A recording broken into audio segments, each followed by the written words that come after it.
Ladies and gentlemen, welcome to tonight's stream.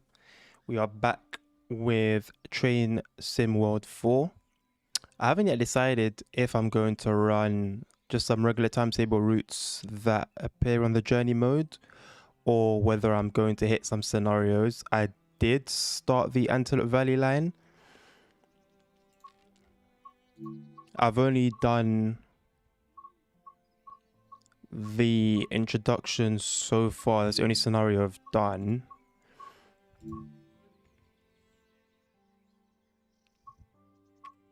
It's a long route, to be fair.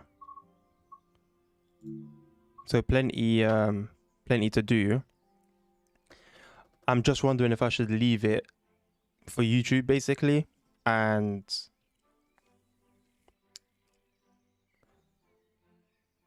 just chill with some regular routes.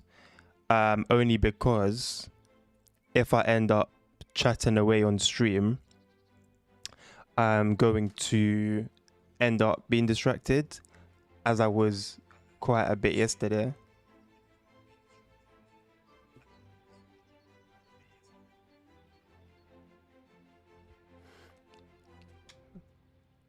Let me turn up very, very slightly my desktop audio. Okay. So yeah. All right. Hopefully that's all right. If it's not, you guys can let me know. But yes, I have a tendency to get distracted when I'm chatting away. But you know what? Let's try and kill two birds with one stone. I am going to hit record over here, and we are going to record a scenario for YouTube. Not much of a process to it, but regardless, Confair take part in a special operation involving the transport of a prisoner to a correctional facility in Los Angeles. Now, I'm still pretty new to the route and to the unit itself. I haven't even had an introduction to the... I forgot the cab on the opposite side of the loco. So I'm just going to have to kind of learn as I go along. I like to think of myself as not a complete idiot, so hopefully we will be able to manage. But I guess we'll see. I'm really pushing my system. Good evening. Tonight we've been tasked with a very important job. A prisoner is being transferred to Los Angeles from another prison. 3 methods have been chosen for transport, though of course only one of the methods will be used. Due to the nature of this job, no one knows which of the 3 methods of transportation will be carrying the prisoner. Our job is to take our train from here at Lancaster and to head down the rails towards LA.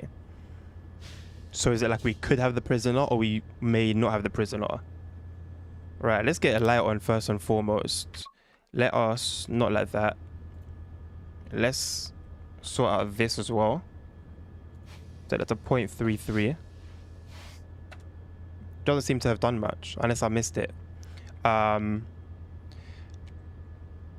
a really weird way of getting up, but regardless, let's turn off what needs to be turned on here.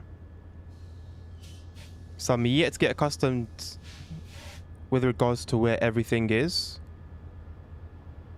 Right, let's turn PTC on.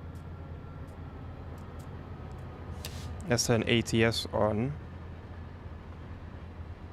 I believe those are the only 2 things that need turning on. I think everything here is...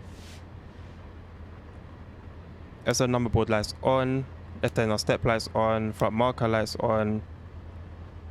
Are rear marker lights tail lights? That I'm not sure of. Let me have a look. Okay, no, they are the lights to...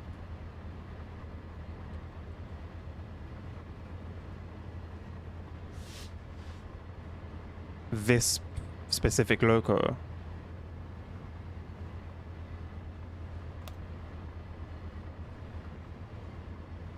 Alright, I think we're okay there. Let's head over back to our seats. So let's ensure that's set. That is set. Everything here is on. Let's get some fresh air in. I'll leave that off for now. I'm not quite sure what that does. I feel like the introduction didn't really cover much.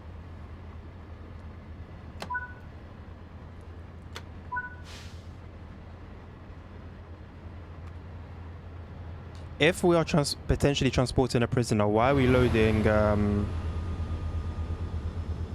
I love this mod. I've installed a mod that makes the lights a lot brighter. And I think it's definitely doing its job. Right, so you see how we don't have any marker lights here. Now, if I head over to the other side... Earlier on, I couldn't find the switch to turn the marker lights on over here. Right, so this is headlights. These are not what I'm looking for.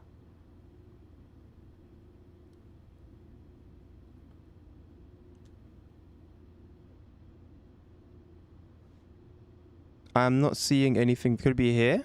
There we go. Marker light. Marker light on. It's not. The marker light is not on.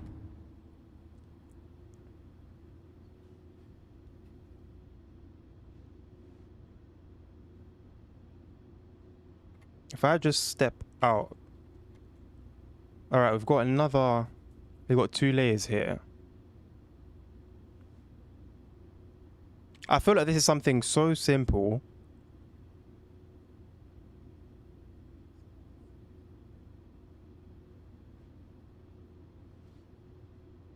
These aren't buttons, they are just lights. I mean, where could they possibly be?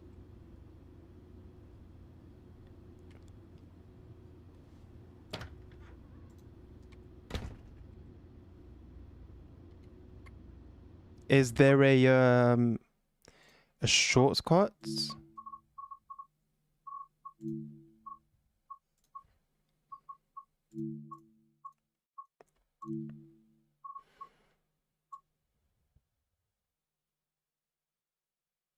M for marker lights.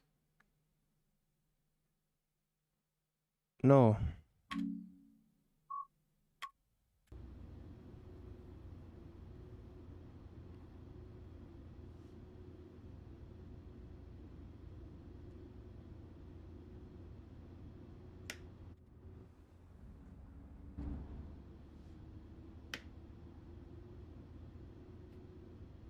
There it is.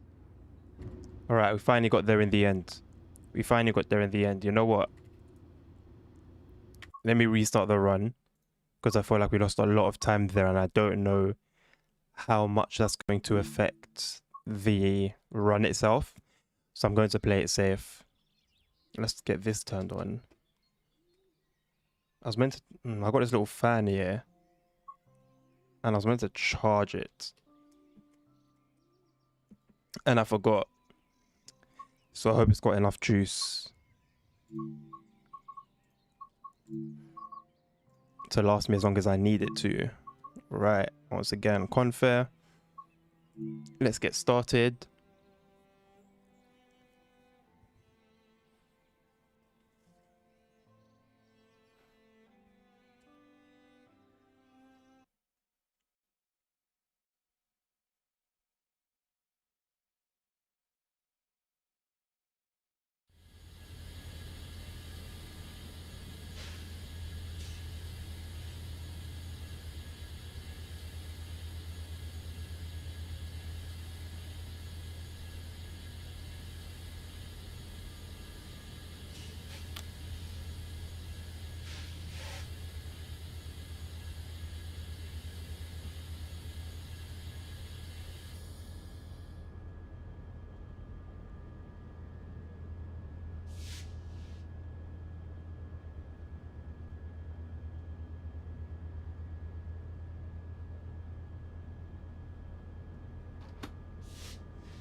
guess I'll leave the light on.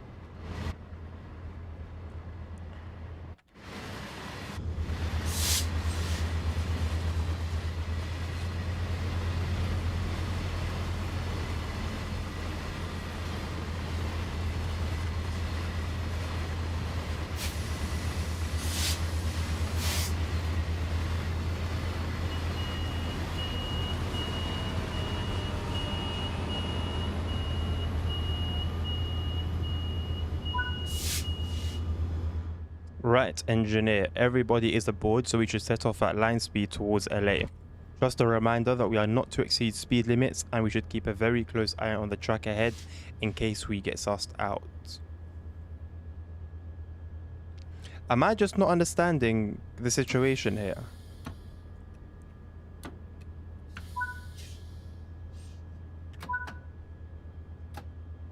Or is this just like some sort of undercover work?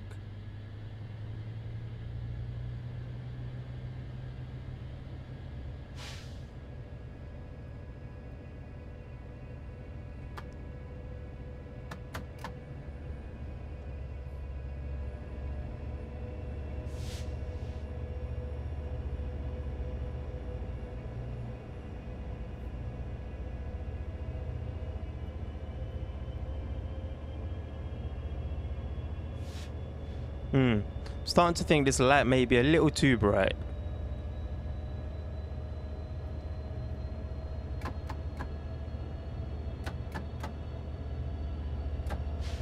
I guess it's mostly the fog that's causing the effects.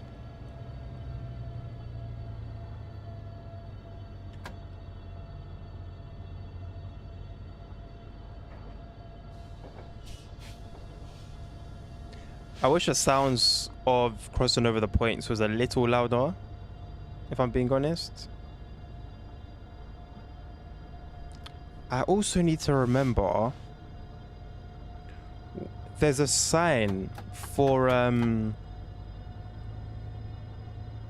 Peninsula Corridor. There was a marker, a signpost to let you know when to start your horn sequence.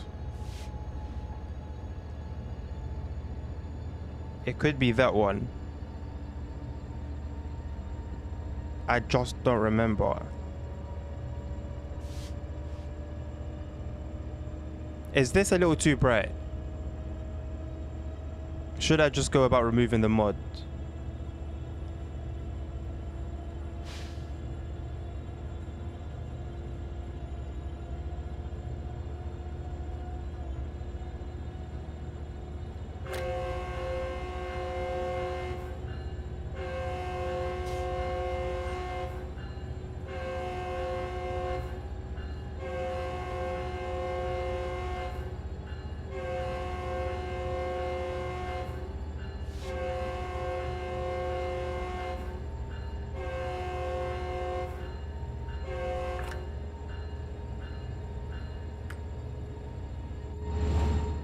I'm so glad. That is so handy. I know there is a specific methodology to applying the horn when it comes to American routes. I'm not sure whether it's something that changes from railroad to railroad, but I know that there is a method to the horn. And it's not the most complicated thing in the world, but it's a specific pattern that needs remembering.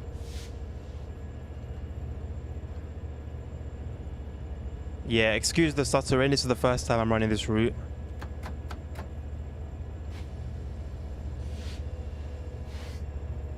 So shaders are compiling for the first time.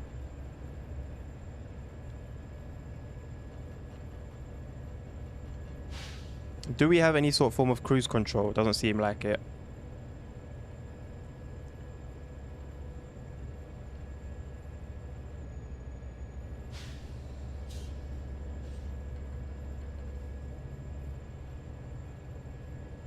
Alright, I'm not looking too bright. That's good.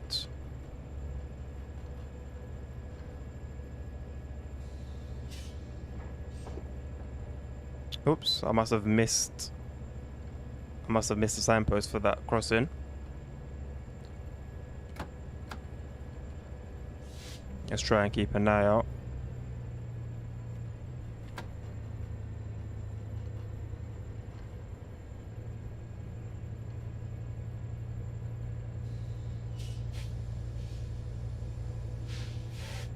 I'm going to be completely honest. Both safety systems that I turned on, I'm not aware of how to use them. If I'm going to be entirely honest. Sort of just guesswork.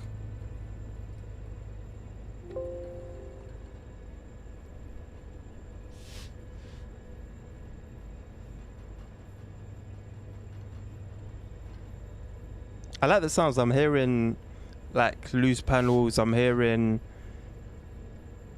things rattling. I'm liking that.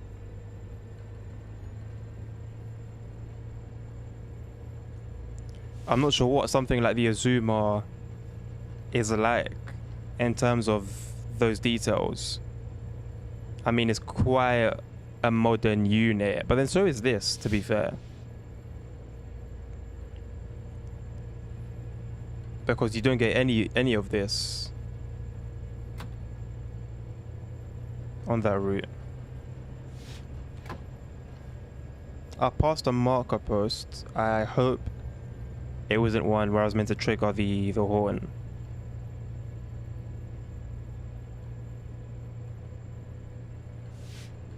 You know what? This fog is roughly reminiscent of the bug that TSW3 had at the very beginning with Cajon Pass, where the fog would just descend and you basically, you actually would not be able to see anything, and that's not even an exaggeration. You literally would not be able to see anything. And it took them a while, unfortunately, to get that sorted, but they got it sorted in the end.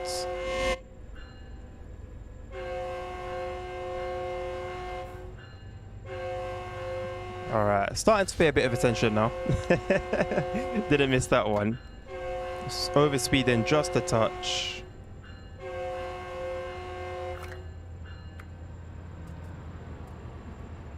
Got a nice Union Pacific service.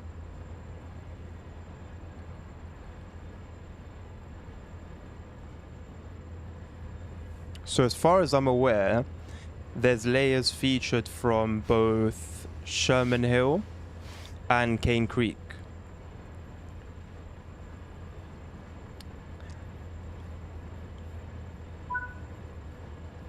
Right, another go via.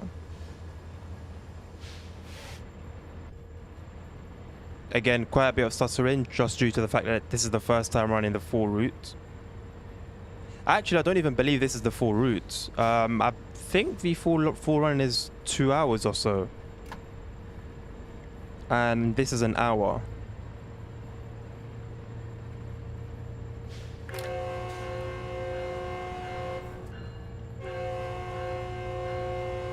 Although I will say, let's see, I haven't had to touch my FOV yet.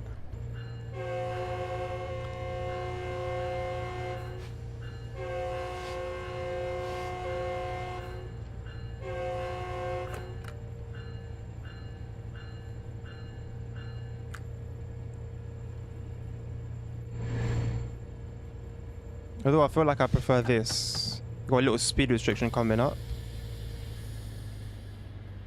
I'm not sure what the braking force is like, so we're pretty much learning as we go along at this point.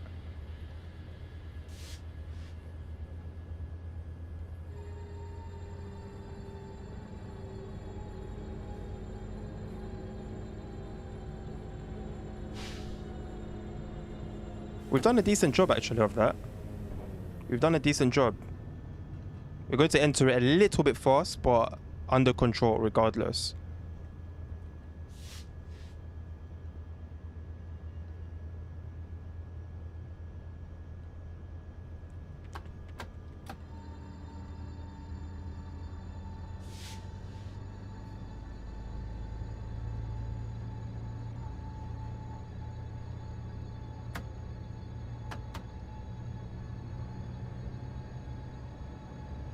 Let's pick up speed just a touch here.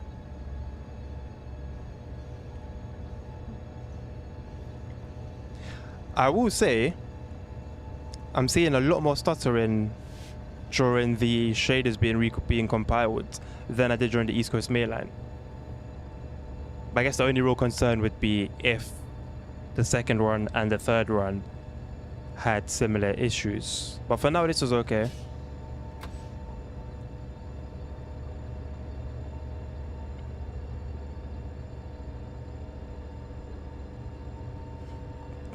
Climbing quite the gradient. We're starting to even out now.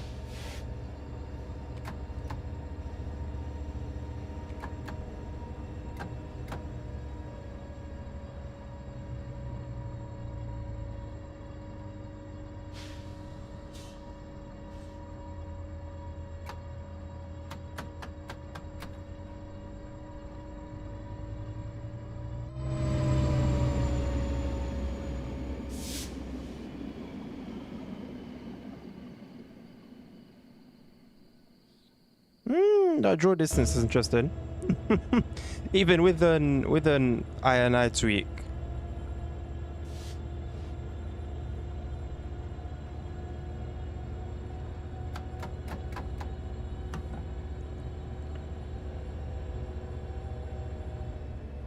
I really need to keep an eye out for these marker posts because there's no way that there are any crossings without prior warning.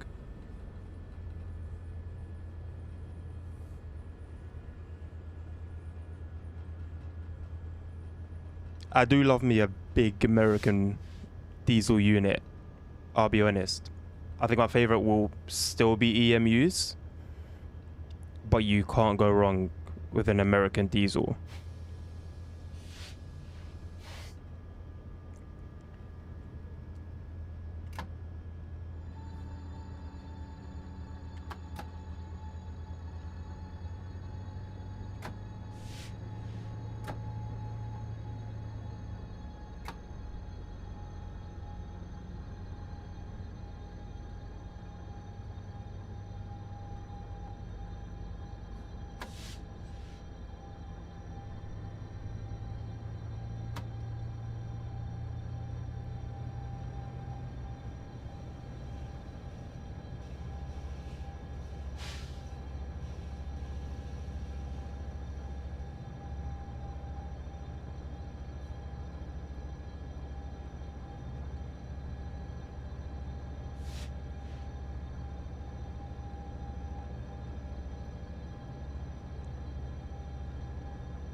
Michael, hello. Welcome to the stream. How are you doing today?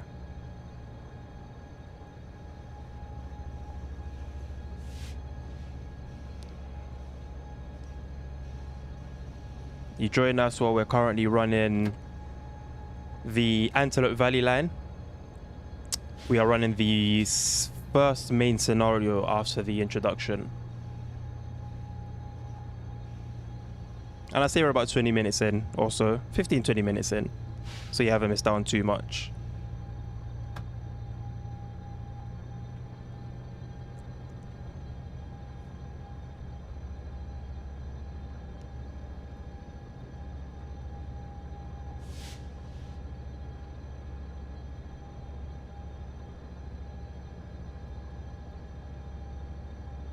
Managing the gradient fairly well.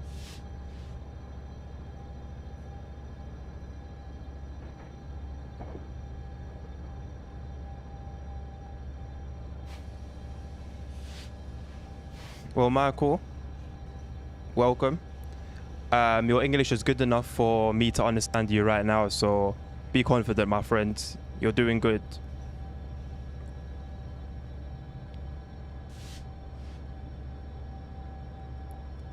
I have a tendency to speak fast, so if I do speak quickly and you struggle to understand me, please let me know so I can talk a little bit slower.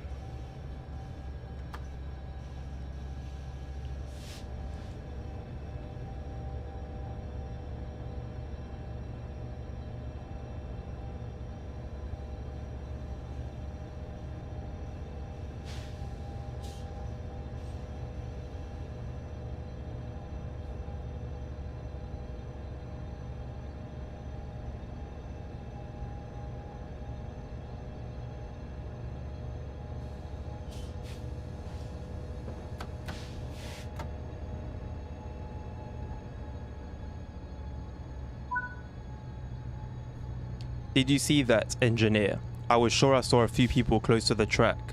I'm hoping they were in my imagination, because if not, we might have been sussed out. I'll be honest with you guys, I didn't see anyone. I didn't see anyone. Maybe because of the fog, I don't know, but I just didn't see anyone. Maybe because it's dark.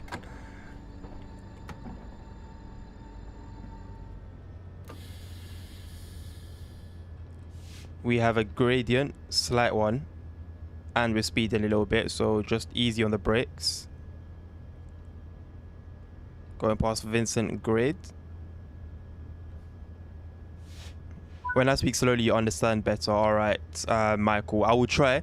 But like I said, if I do end up speaking a little bit fast, please let me know and I'll slow it down a little bit.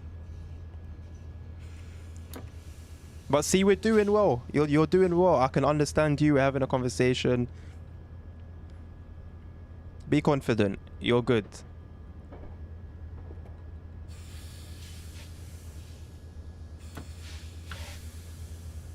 There's no point in me really speeding up. These are really weird speed limits. I know Canada uses kilometers per hour, but as far as I know, in America they use miles per hour, and 54 and 49 doesn't seem to make sense. 50 miles per hour, maybe 55 miles per hour, but 54? It's quite strange.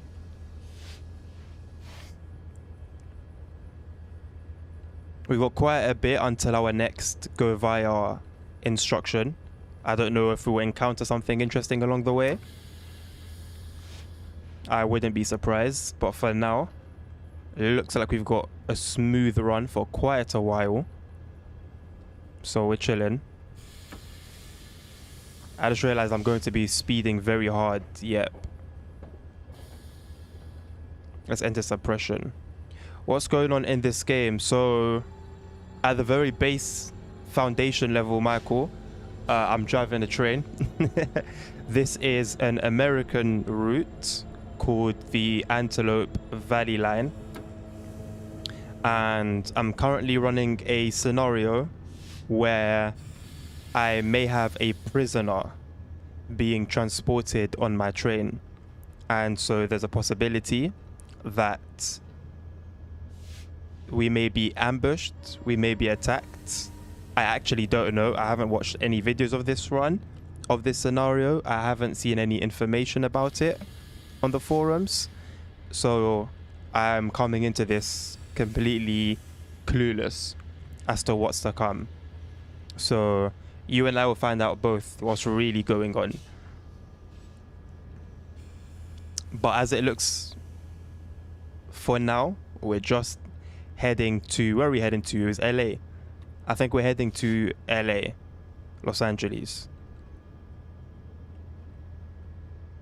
And I hope that wasn't a marker for me to use the horn that I just missed.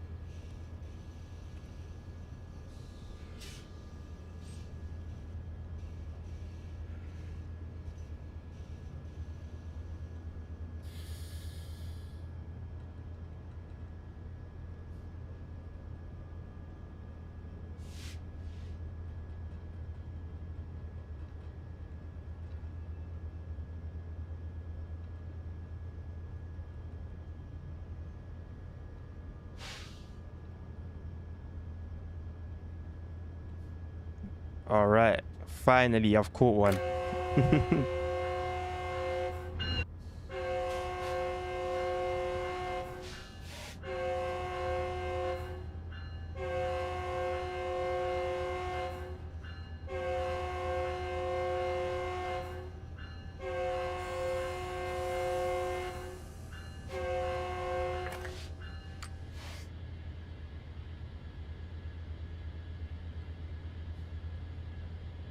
It's not boring for me, Michael. No, it's not boring for me.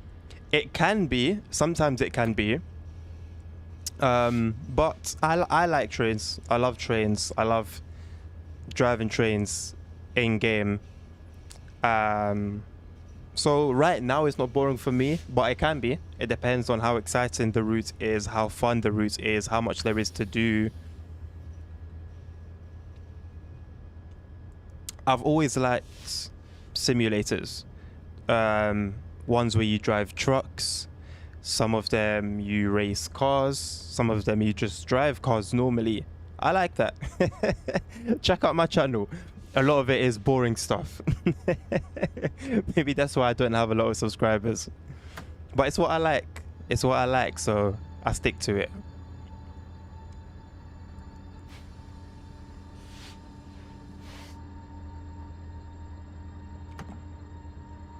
I've always thought of myself, Michael, as a little bit strange. While everyone was enjoying, you know, Call of Duty and all the FIFA games, I was enjoying driving around normally.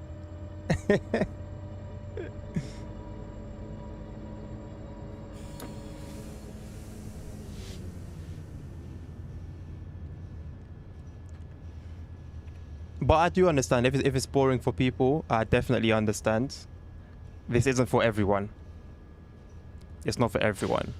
The people who love Call of Duty and Fortnite and, you know, those action-packed games, it's very likely they're not going to find these sort of games interesting. There's a saying we say in England, and it's different strokes for different folks, which basically means different people like different things.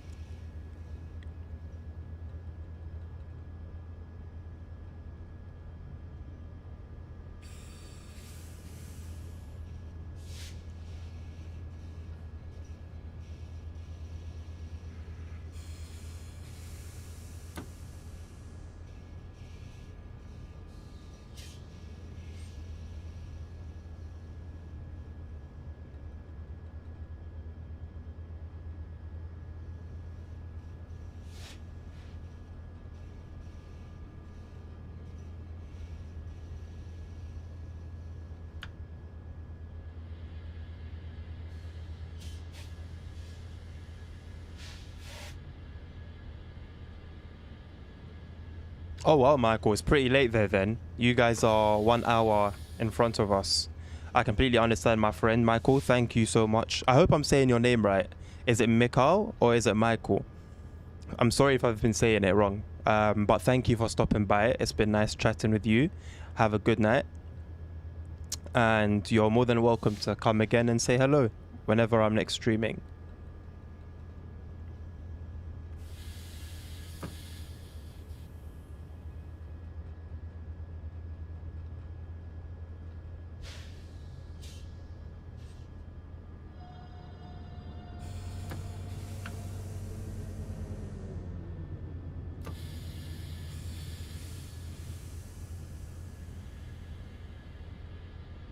The brakes seem to come off pretty quickly.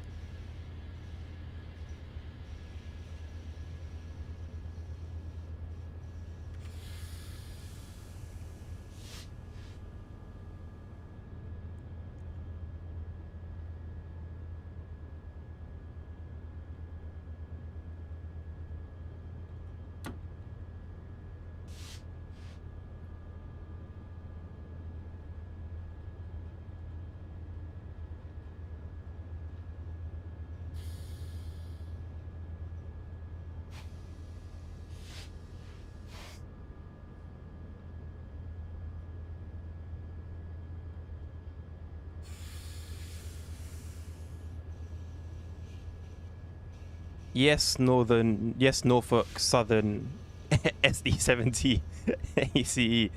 Metrolink. Metrolink. Indeed. This is indeed a Metrolink service. On our way to LA with a potential prisoner on board. Don't ask. Don't ask.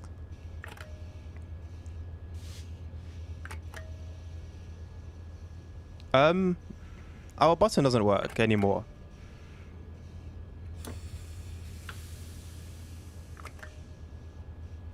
Our button just doesn't work anymore. I can no longer do the... I can no longer do the horn sequence. The button just doesn't work anymore. I'm assuming that's a bug. I can only assume that's a bug. Okay, Michael, so I had it right. I'm glad. Have a good night, my friends. There we go. There she goes.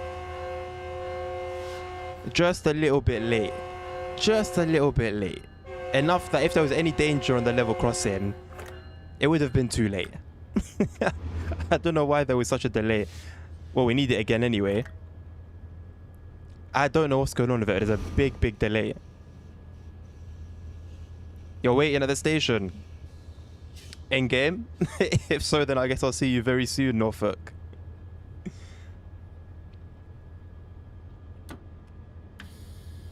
I've lost my horn sequence.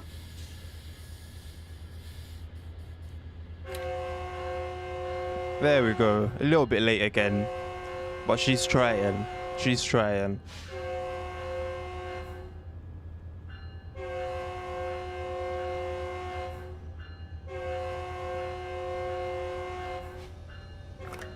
The thing is, it cuts off straight away. It just takes a while to come back on. I do wonder if there's a legitimate reason for that, though. One thing I've noticed with trains is they can surprise you with some very strange ways of operation.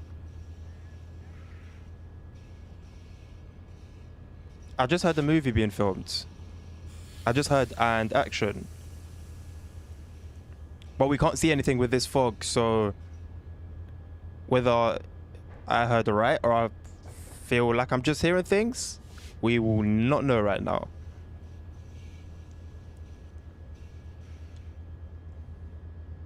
This route is packed with gradients. We've been constantly going up and down with these very odd speed limits. Very odd speed limits.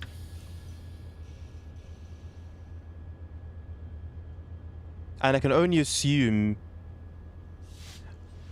as a driver, you either just know the route and know what speed limit is where, because I haven't seen any speed markers. Tomorrow's your birthday. Where are you? Okay. Let me not ask you where you're from. I'm not going to be weird. But wherever you are, I will give you an early happy birthday, Norfolk. Right now in the UK, we've got an hour and a half till it gets to the 28th of September. Alright, let's try this horn sequence again. Yeah, nothing. It's almost like I have to psychically see ahead. You're very welcome, my friend. You're very welcome. It tends to kick in just before we get to the crossing. So whether it's going to save a life or not, I don't know. Nope. If anyone was on a crossing, they would be roadkill.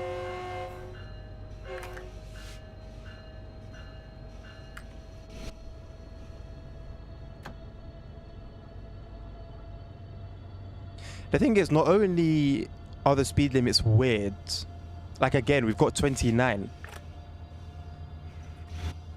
I'm not aware of American railroads utilizing kilometers per hour. I know they certainly didn't in the previous routes that I've played.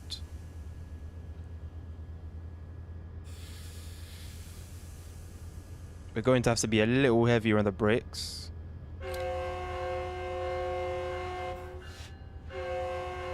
There's just no point really, is there?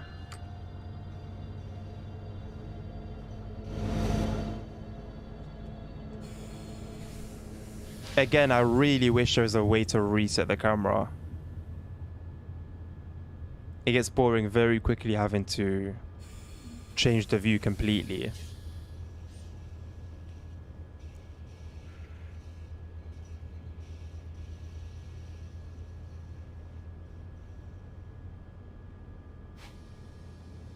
Alright, we're doing pretty well so far.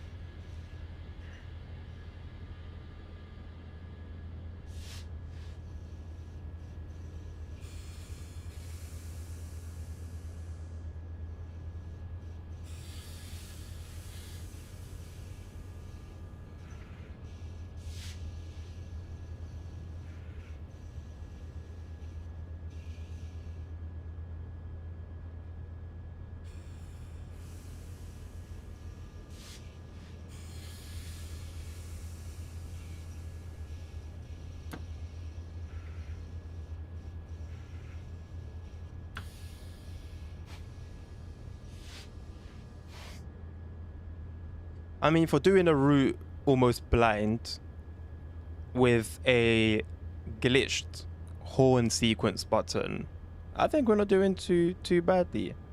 I hope they make a Brightline train livery. I am not I don't have knowledge of what that livery looks like, but I'm sure somebody's created it in the Creators Club.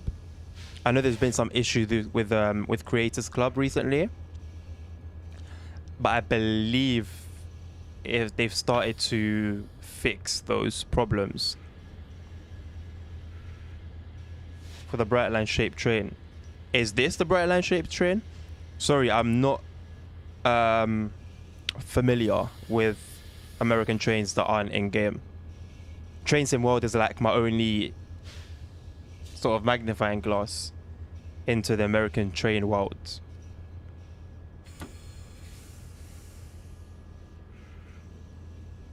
I feel like a lot of locos have this sort of shape, and then of course just a different liveries applied. I know the Boston route had a similar train. I don't think it was this exact one. I don't remember this particular layout of cab. Peninsula Corridor had a similar... I mean, it's the same family of units, right? So there's going to be some similarities and minor differences. It's so foggy because that is what that is how the scenario has been set. Norfolk. I could change it with the God Mode mod, but I don't want to. I feel like there's perhaps a reason why it's foggy. Maybe it's for the ambience of the scenario, the nature of the scenario, because it's like mysterious, sort of. So yeah, I don't want to do anything to it.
Your favorite unit is a cab car, really? I'm surprised. I thought most people preferred the locomotive itself. Yeah, there's just no point in me using that button. I'm probably going to in hopes that it will fix itself. But at the moment, there's not really much point.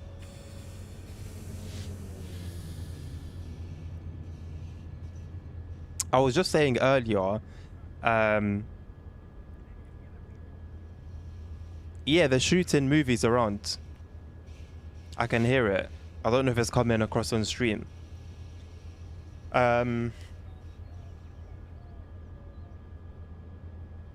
those pigeons. Sorry. Yeah, I was saying how I'm a big fan of diesel locos, American diesel locos. I love the noise. I love the atmosphere. The freight trains we have in the UK are not terrible. They're not terrible, but they're not on that level, basically. The birds I'm hearing, I shouldn't be hearing at this time of night in game. So as much as I love it and I love the ambience and I love the realism of the audio, it's 20 to 10 in the evening. They should be asleep.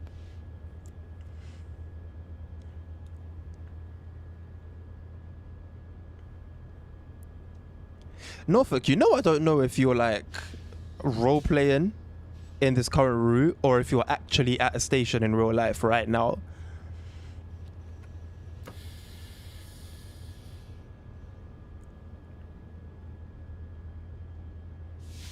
If you're at one in real life right now, that's pretty cool.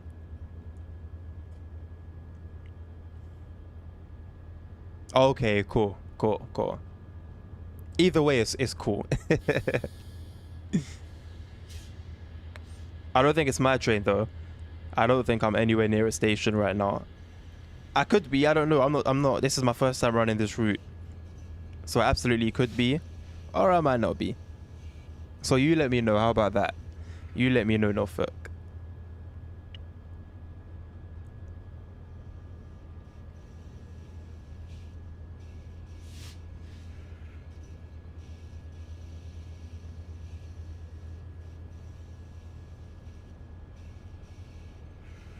I'll tell you what. I definitely had a much better time keeping to the speed limit on the Zoomer.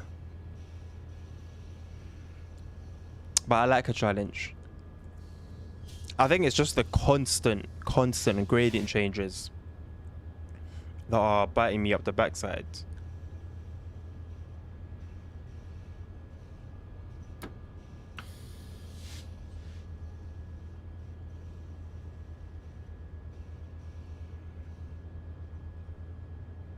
I guess as much as there's a lot of them, at least the speed changes happen in places that make sense, like before curves and before a straightaway. But for me, it's the digits. I'm struggling to believe, is there a reason why it's clearly using kilometers? I would assume 34 in kilometers would be something like 45 miles per hour. I think I could be completely wrong. And that's like a number that makes sense to be a speed limit. 34 miles per hour doesn't make sense to be a speed limit.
Yes, sir. That's the first tunnel I've encountered. I'm assuming there's not many on this route. Unless I'm about to find a lot on my path from this point forward.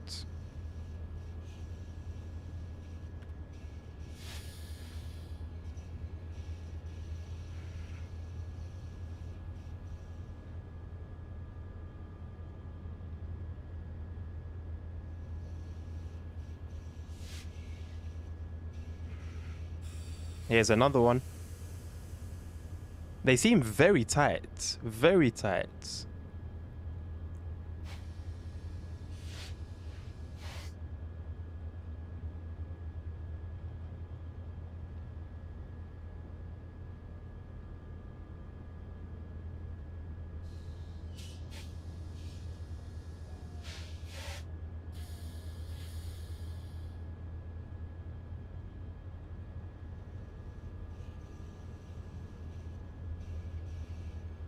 To be fair, if we're running at these speeds for enough of the route, then I understand why a run takes 2 hours.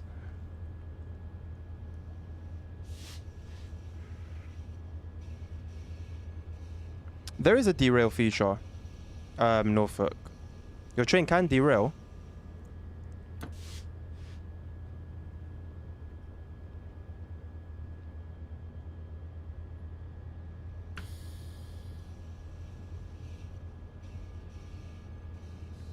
But is it something that's somehow not a thing in free roam?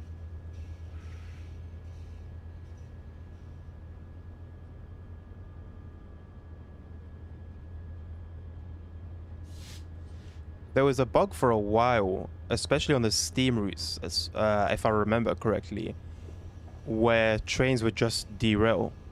And sometimes, as far as I'm aware, it wouldn't even be the player train.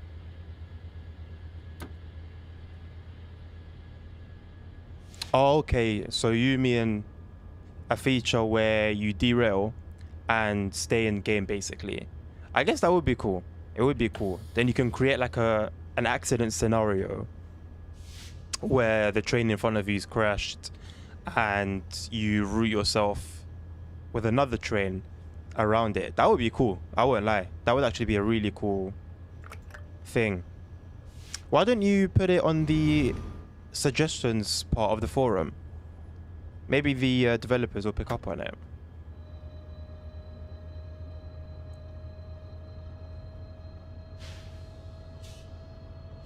Not to say they definitely will, but you've got nothing to lose, my friend. Yes, sir. I'll see you soon.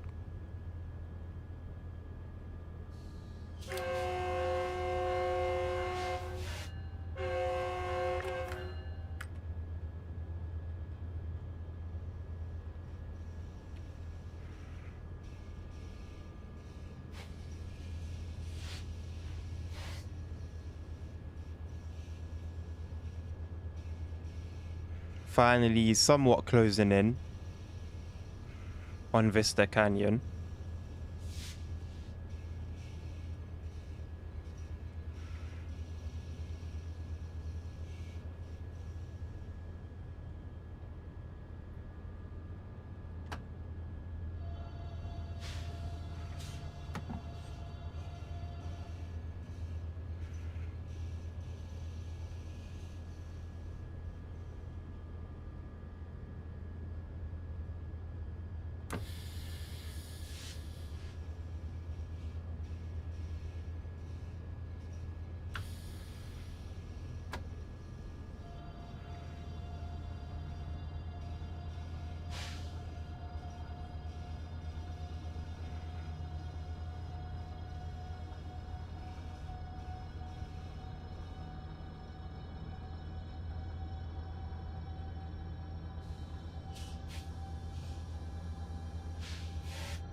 Alright, we finally got a decent speed limit coming up. We can give it a little.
Quite a bit of stuttering. I can only assume that's due to the freight train to our left.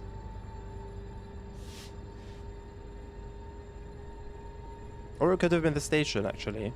Loading in for the first time.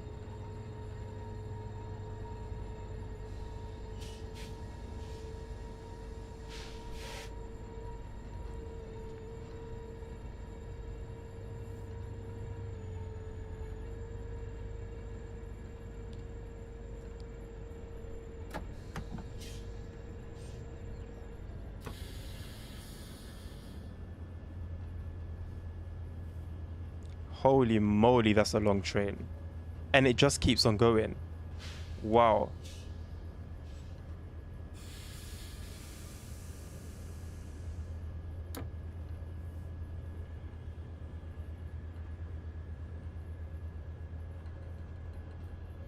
You know what? I do miss those runs. I had a lot of fun with Sherman Hill. I actually didn't face a lot of the struggles that people had. I found that I'd be happily quite easily managing going down at the speed limit, which is about 50, I think, at points, or 60. And I could just manage it, bring it to a stop completely fine, manage my braking pressure. I didn't really encounter any issues that people had.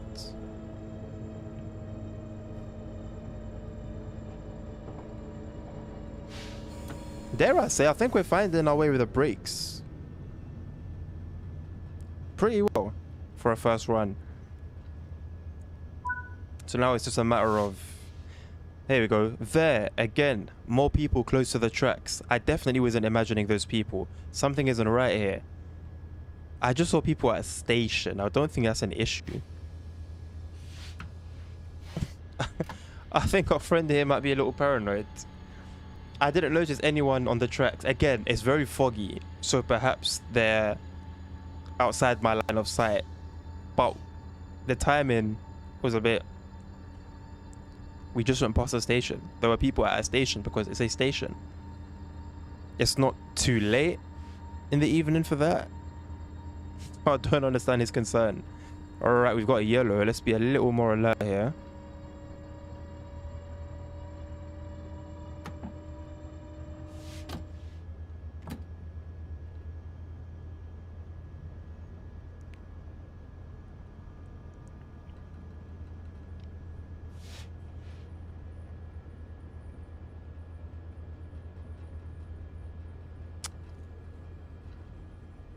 Are we looking at a similar layout to the UK where you have 2 yellows then a red? Or does the type of yellow signify what's coming next? That I'm not sure of. There we go, we're back.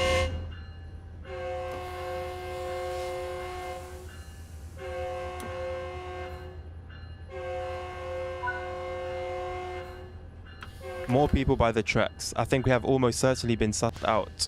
Bring us to Santa Clarita and to a stop. In the meantime, I'll contact dispatch and see if they want us to continue. I'm not going to lie, I haven't seen any people this whole time. So, in terms of immersion, yeah, I'm not sure what to tell you guys. I'm not sure what to tell you guys there.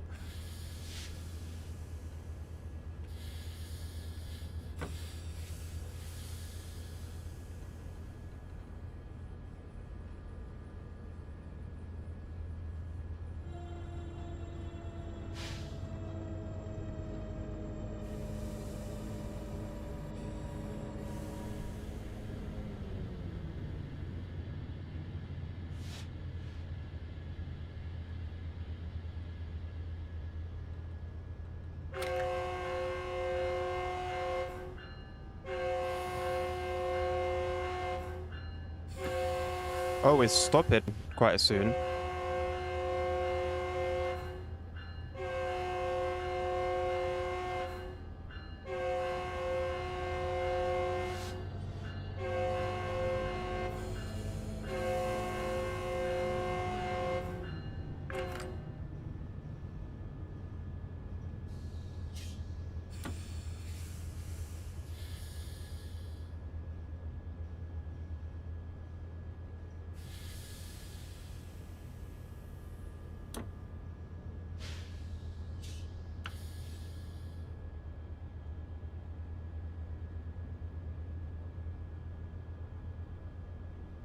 I'm assuming we will come to a stop just before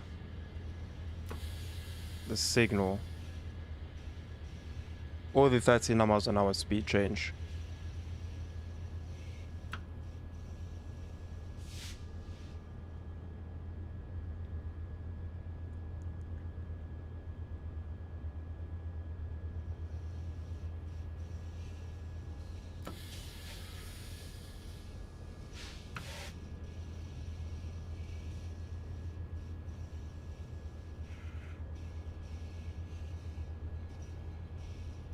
I don't want a stop marker. I don't want a stop marker. Why is this a thing?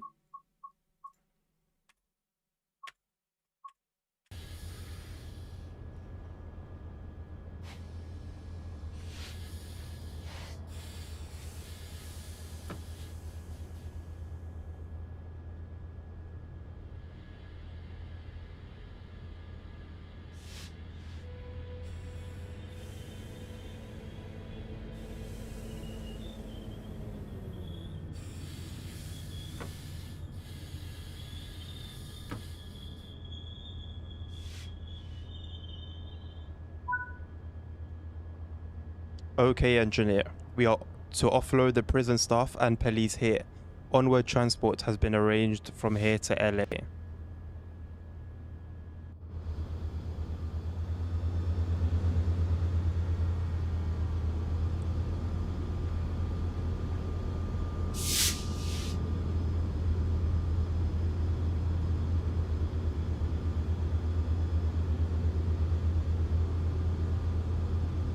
Nothing.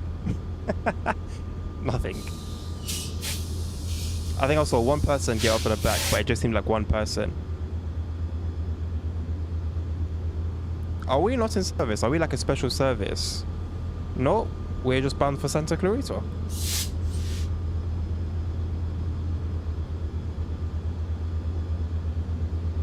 That screen is bugged. It just said player service.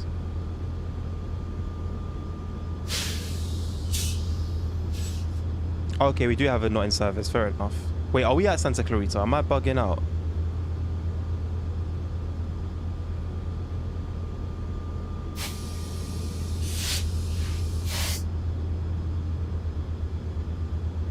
We've got a bit of a wait time, which doesn't make sense. If we are just dealing in prisoner transports, why do I need to wait 5 minutes if all we're doing is getting the prisoner off the train?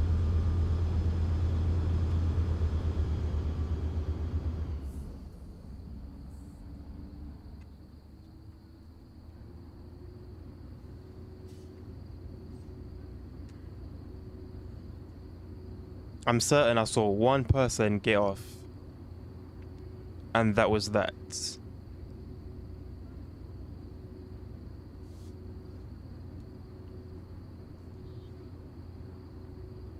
11 o'clock. We've been at this one for a while.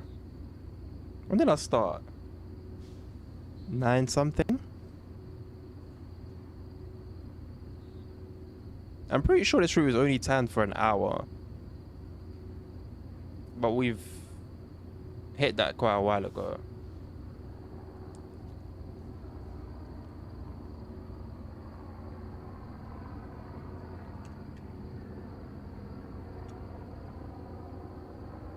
I will say a lot of the ambient sounds, they've got absolutely spot on. Absolutely spot on.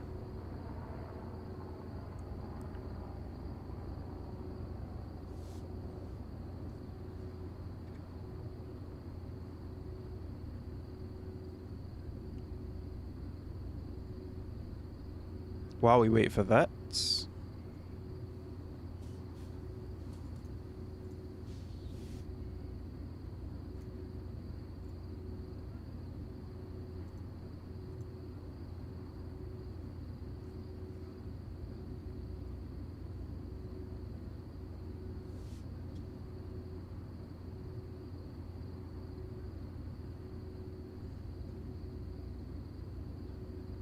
Where's the thing I'm looking for? There we go.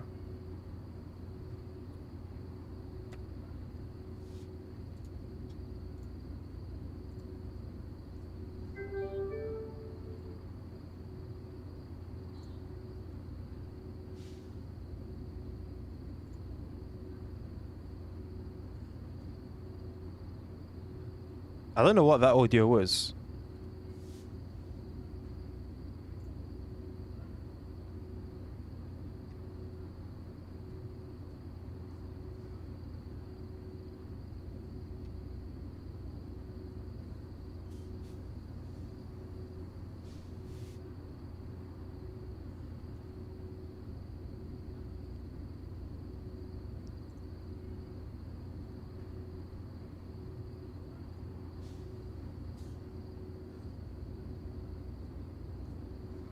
Got about 20 seconds.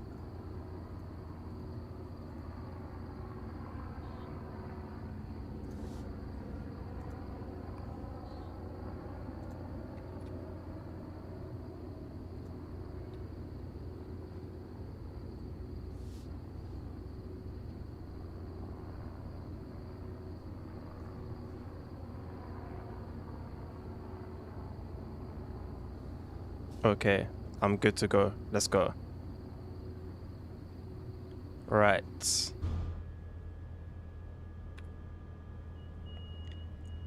Let's lock these doors and get our backsides out of here.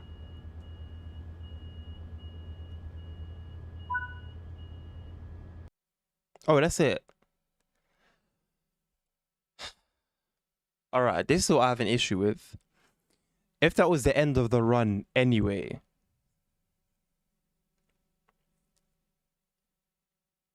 why make me wait 5 minutes for nothing? Literally for nothing.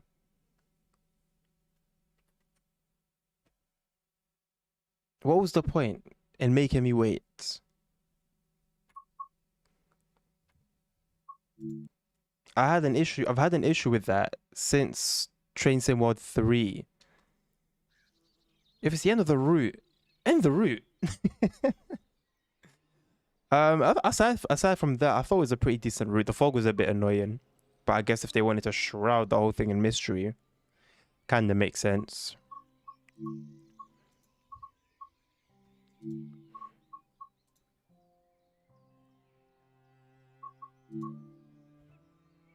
So the next one we'll be doing is an introduction. It's only a 10-minute introduction. Let's let's get to grips with the basics for the cab car. Should be fairly easy as long as I've gotten the locomotive down to a T. We should be good. Cab cars, in my experience, tend to be quite a bit easier. In this training module, you will be learning to operate the Rotom commuter car, manufactured by Hyundai Rotom. During this brief introduction, you will be taken through the critical driving controls and performing passenger operations. When you're ready to begin, climb aboard.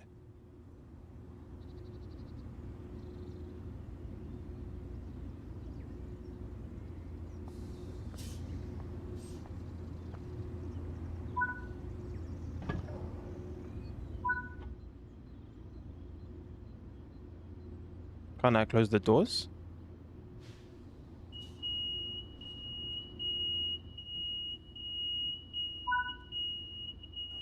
Sit in the engineer's seat.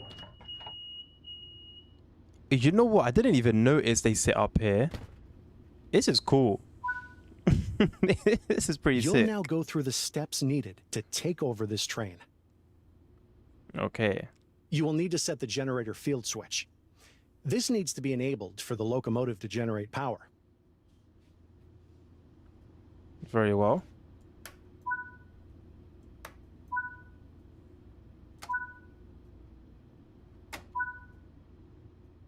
Switch the front headlights on. You'll need to set the automatic brake cutout to cut. We're going to have to remember that. That's caught me out before. That has actually caught me out before. We got safety stuff up here. Right? TMS. Chain management system. I'm not sure what that change is. Okay, it's time to depart. Close the passenger doors.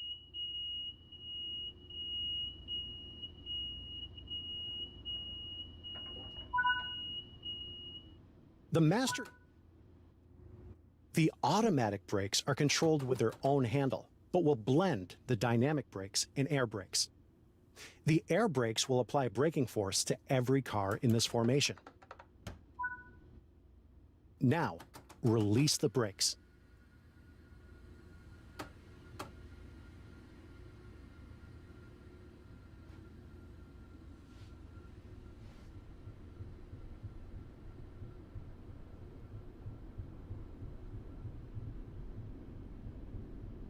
I feel like the seating position is a little too high.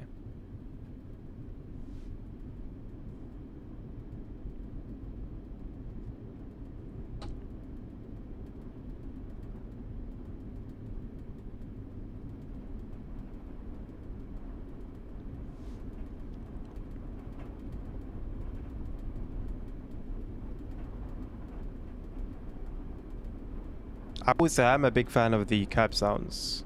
The cab running sounds.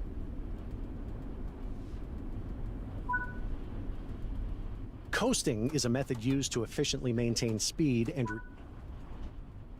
keeping to speed limits is important. If you begin overspeeding, slow the train using the master controller's dynamic brake range. The Rotom commuter cars were introduced in 2010. To date, Metrolink has received 117 of them. As part of Metrolink's commitment to passenger safety, these cars incorporate the latest CEM technology. This incorporates redesigned seats, tables, and special energy-absorbing zones at the end of each car. Metrolink was the first rail operator in the US to incorporate CEM in passenger trains.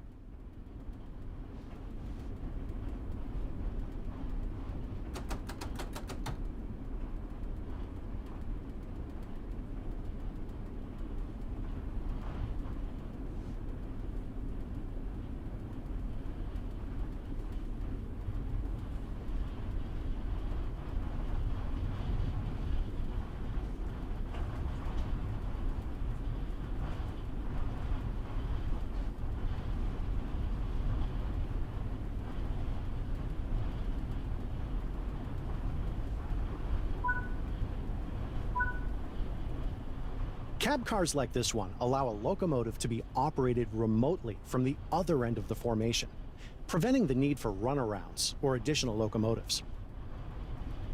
Thank you, Cardar.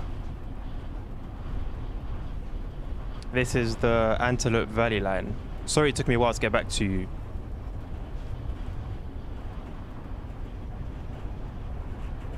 I should start slowing down here, shouldn't I?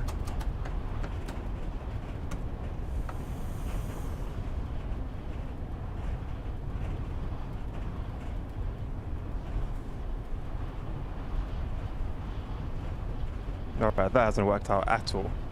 That hasn't worked out at all.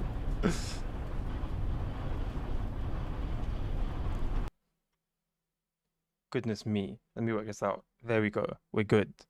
Okay, we're good.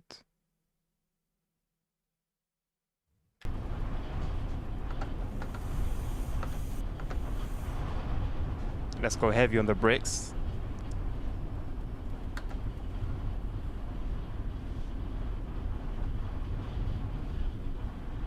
You know what, Cardar? This is actually my second route. Approaching the station. Not including Begin the applying a small locomotive amount introduction. of braking force using the automatic brake to bring the train to a gentle stop. Unfortunately, as for the route itself, the scenery, environment, etc., the first scenario which I've just run was in fog at night, so I didn't see anything. But the train seemed cool. It was not the hardest thing in the world to get used to the braking and dealing with the gradients. This is my absolute first run with the cab car, and seems to be alright. So the train itself seems pretty cool. I haven't sat as a passenger, can't tell you what that's like, but as a driver, it's pretty cool. But I'm hoping that the next run, I don't like the stop marker. Like, it really grinds my gears. There's nothing wrong with it. I just don't want it to be forced on me every single time I run an introduction. Sorry. So yeah, what was that? The environment I'm yet to judge properly, but the train itself seems pretty cool. There's actually a lot of in-cab like running sound, like rattling. There's a lot of rattling. There's a lot of just sounds that increase the height the faster you go, which I think is pretty cool because I ran the Azuma for quite a while up to this point, and it didn't have any of those sounds. So that even the sounds, the ambient sounds, are very, very nice. Oh, Nice Cardar, I hate job. it, man. I hate The stop train has markers. safely come to a stop. You can now begin loading.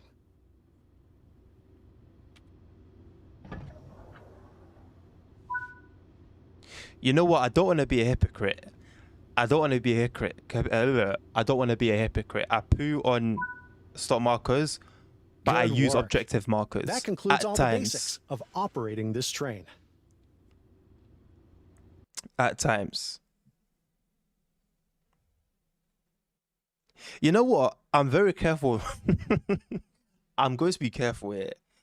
I use a HUD, yeah? So I only have about half a leg to stand on. So I'll just stay in the camp of I don't want it to be forced upon me, innit? Because I use the HUD, I use the track monitor, I use a lot of things. So it's like, I feel like a bit of a hypocrite speaking about immersion, but then using stuff that's not very immersive. Where is it gone? It was right at the top and I've lost it.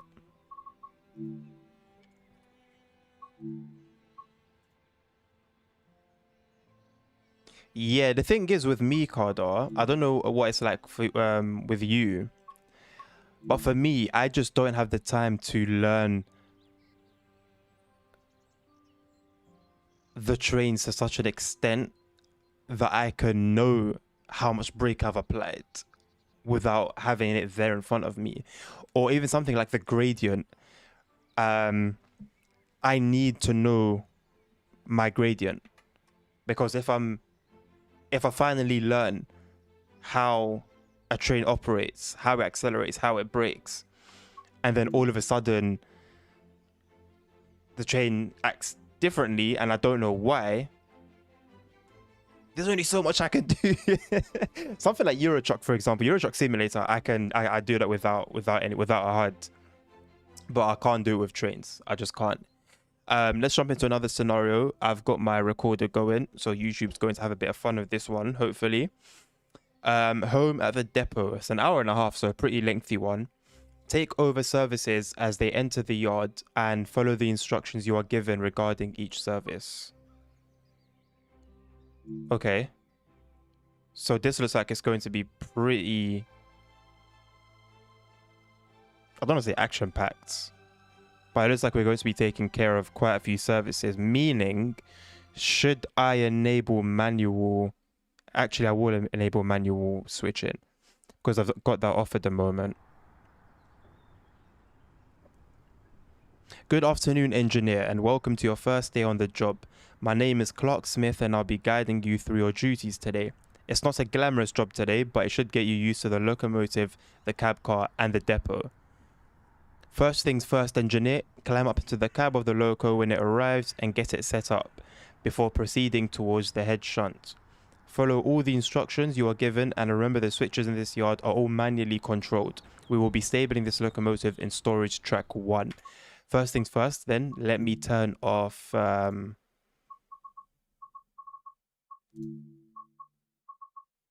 auto... I don't remember the name of it. Player assist. Automatically set junctions. Yeah, let's turn that off then. Let's actually do this the way it's intended to. The last one I done on the East Coast Main Line that I just uploaded recently was a bit awkward because a lot of it involved switching and I had automatic switching on. So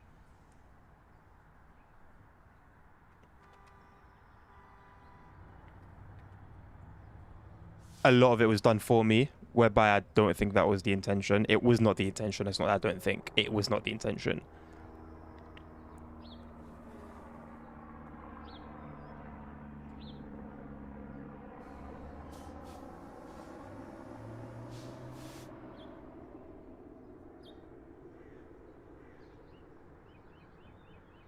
All right, well.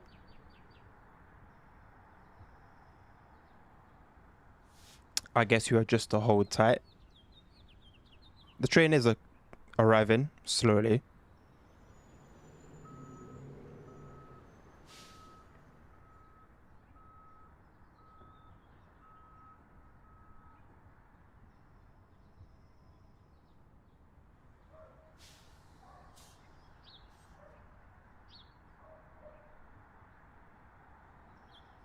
Very slowly.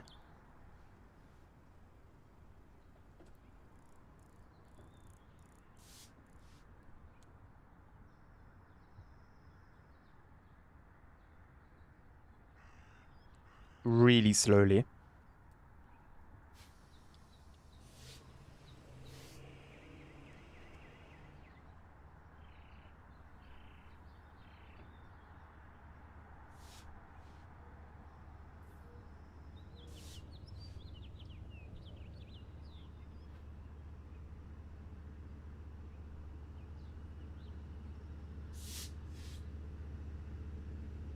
It's a good looking train, I'll give it that. It's a good looking train.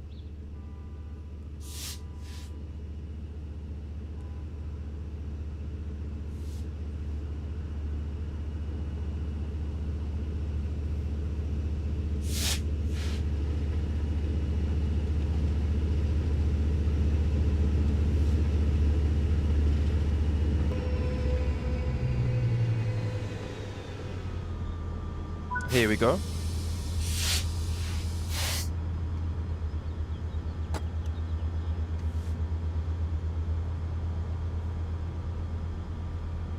Right, may I climb up?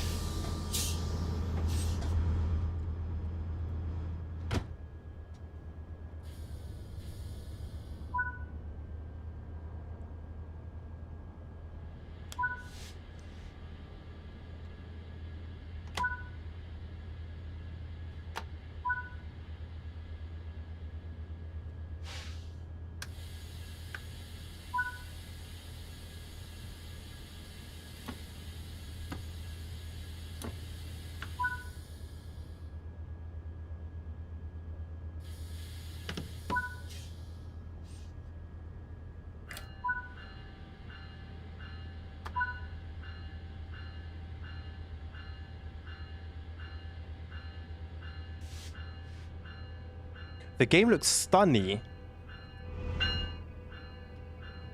What do you mean by stunny? I've never heard that term before. And I've heard a lot of terms.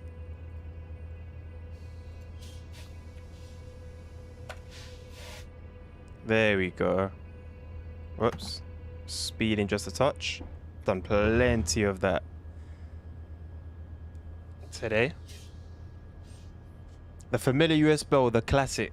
The classic. I don't know if you're aware, Kardar, but this has a button which activates the horn sequence. I don't know if you know, but when you're approaching a level crossing, there's a certain sequence, a certain pattern that you apply the horn in. This has a button that does it for you. I love it. But it was bugged in the previous run I did, so take that how you want to take it. Okay, it means really good. Cool, cool, cool. It could be really good. I'll put a disclaimer out, Kardar. I'm running an engine tweak. I've edited the INI file of the game to make it look a lot better than it looks normally. So bear that in mind. And I'm using God mode to change the environment settings as well slightly. So it does look good with a bit of help from the user. But I don't think it looks terrible as it is, to be honest. It's definitely a game that can look a lot better. Bearing in mind we're on the Unreal Engine. It has a lot of potential. Let's put it that way. There's a lot of potential, but I don't think it looks terrible. I do wish something could be done though. I'm not using Reshade. I should. But do you know if it works alongside INI tweaks? That's a good shout. That's a really good shout, actually. I should put a reminder for myself. I'm going to put a reminder for myself. I'm going to create a notes file real quick. So when I'm done, I can apply that Reshade TSW4. All right, I'm going to leave that in the background. Thank you for the reminder. All right, cool. Are you using it, Kardar? Have you seen how much of a difference it makes? Okay, you are using it. Reshade for the sharpening. All right, help me out here. So I've only ever used it once before, and that was for American Truck Simulator and Euro Truck Simulator. I've never used it for Train Sim. And from what I remember, this was years ago, from what I remember, you choose what you want to apply, right? So are you saying, out of the options, if I have this completely wrong as well, let me know. But are you saying out of the options, I should only use Luma Sharpen there?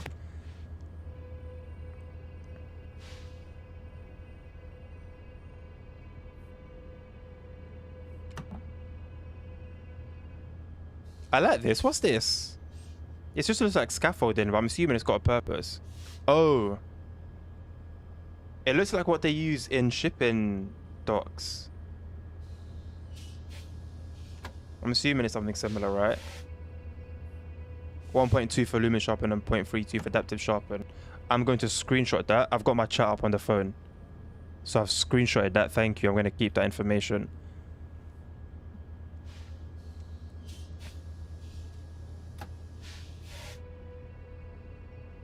Or should I just do it now and give it a go? No, I'll wait. I'll do it after this scenario. I want the game to look as best as it can. I'll be honest with you, I'm running a decent system. I've got a 3080 Ti and a 5800 X3D. And it's not the absolute top end, but it's pretty decent. I'm currently on 98% GPU usage, 99%. So I'm pushing it. I'm pushing the system. And listen, I paid for 100% on my graphics card. I'm going to use 100% on my graphics card. I said it before, I say it again. It removes a bit more of the blurriness. Cool. Will it introduce stutters? The I tweak that I'm using did introduce a little bit on the East Coast mainline route. I had no stuttering at all. Believe it or not, I had zero stuttering. Yeah, it is a great combo, isn't it? I love it. I love it, man. God is good. I had this like written out on a notepad on my old computer 2 years ago, I think, this combo, and there was no way it was going to happen, and here we are. So, and I've even got a liquid cooler which I've never used before.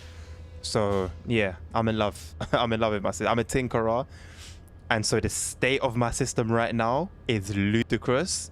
But listen, here you go, isn't it? It worked. So, you know, what do you want from me? Okay, cool. No stuttering. Cool. I thought as much, to be honest, low key. But I'm glad to have it confirmed. I need to check that my... Alright, that's not done. Let's do that. I completely forgot to check to be on the lookout for junctions.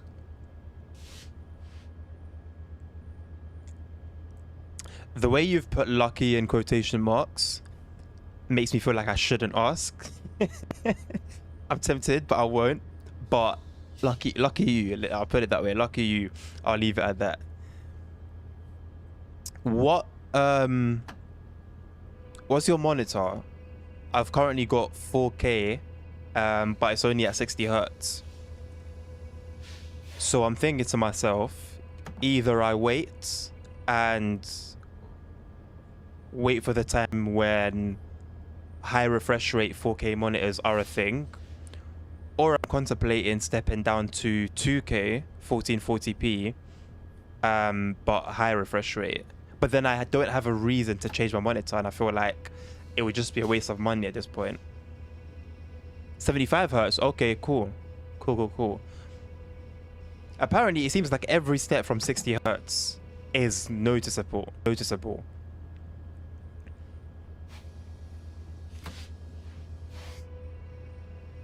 What I don't understand is...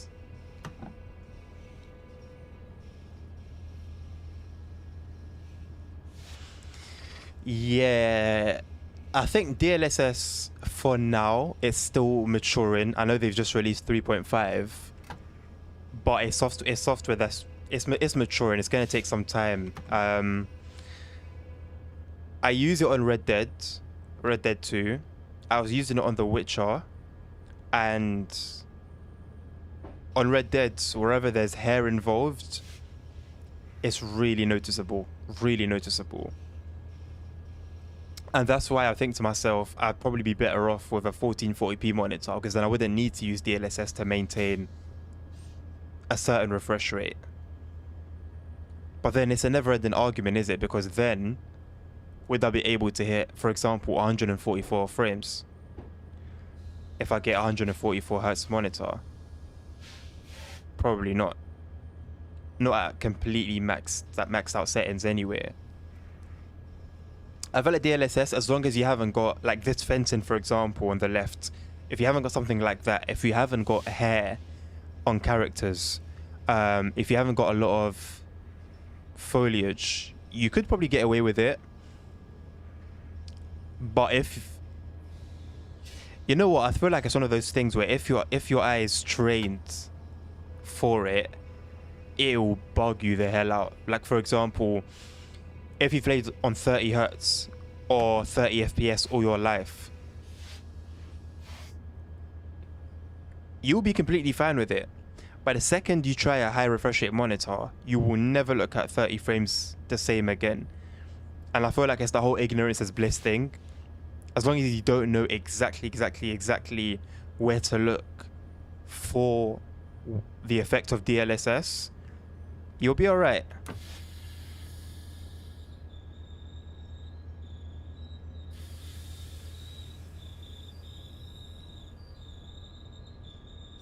Right, here we are. Slowly coming to a stop. There we go. We are having to wait for some reason. So, let's try, I guess. Long distance couch TV gaming doesn't matter as much as close up PC gaming. True, true. I guess yeah. It's an I think that's where immersion comes in, really, isn't it? Yeah. But then that's the thing. When you're close up, you're looking at detail. You're looking for detail, and so I think it's two camps. You're either in the camp of I'm just hopping on here to have some fun and enjoy the mechanics, enjoy the gameplay, or you're someone who's like, that pixel looks funny. And if you're someone like that, then yeah, you're not gonna have a good time. Where's handle off? I don't want to put it into emergency. All right, cool. There we go.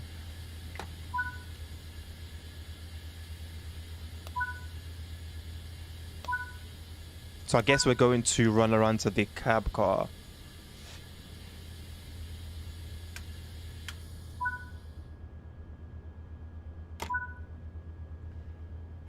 Yep.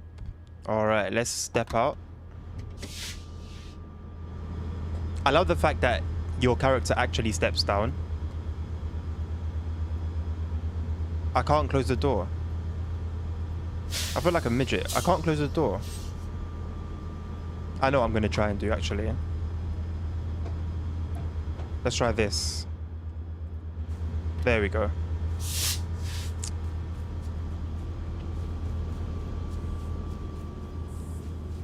Yeah, that makes sense, Carter. I just saw what you said about noticing it. Yeah, makes sense. I haven't done any couch gaming in years, man. Not since I used to visit my friend often.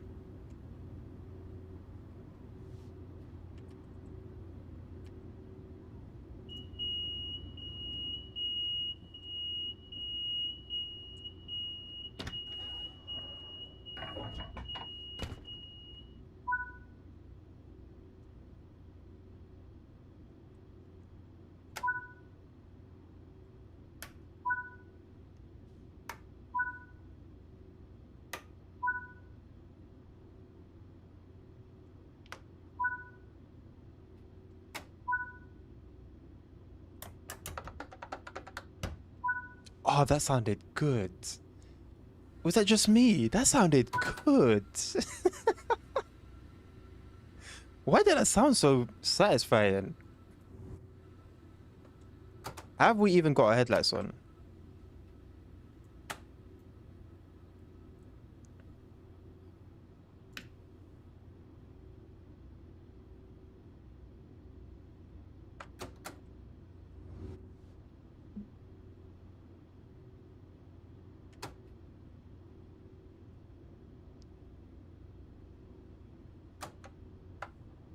The silence of a cab car. You really know, it's a silence that's very loud. You really notice it when you've just come out of the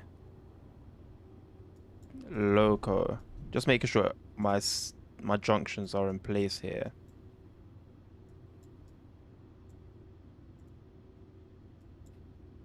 I'm hoping I'm not speeding the background. I don't even know if I've left the accelerator. Jesus Christ. I don't know if I've left the handle powered. No, we're good. Accelerator. I haven't driven in a while. Virtually, I mean.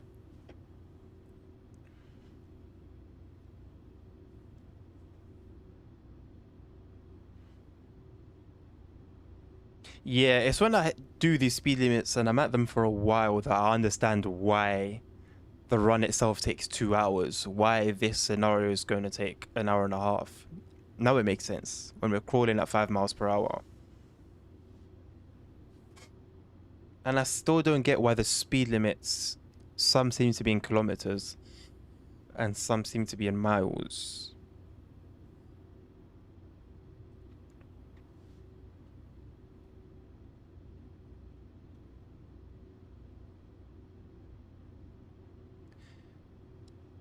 So we're due on that track in 10 minutes. Is this implying it's going to take us 10 minutes or so to get there? Jesus. Someone earlier said, do you not find it boring?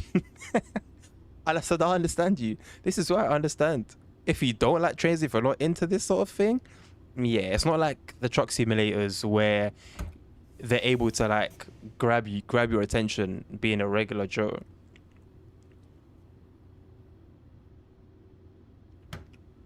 Kardar, my advice to you, for now at least, is avoid the forums. Without letting off too much, there's a lot of, I don't want to say negativity, but a lot of things that people can point out. Look, this is a game, I don't want to say mainly, but a lot of hobbyists play this game. And so the detail that someone like me might miss, they will catch. But once they mention it, you can't unsee it. So stay enjoying the game, Kardar, unless you need like help or some extra information, then by all means go into the forums. But if you don't need to go into the forums, avoid them.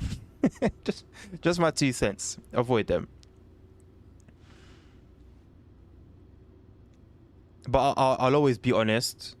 I'm not a hater and I'm not a fanboy. This game, I love it. There's a reason why there is no other game like it. You've got like Simrail, which is trying. But it's just not, it doesn't give you that variety. It's locked to one country for now. I know they're working on other routes. It's mainly focused on multiplayer, so the single player gameplay isn't really fleshed out. Train Sim Classic is great,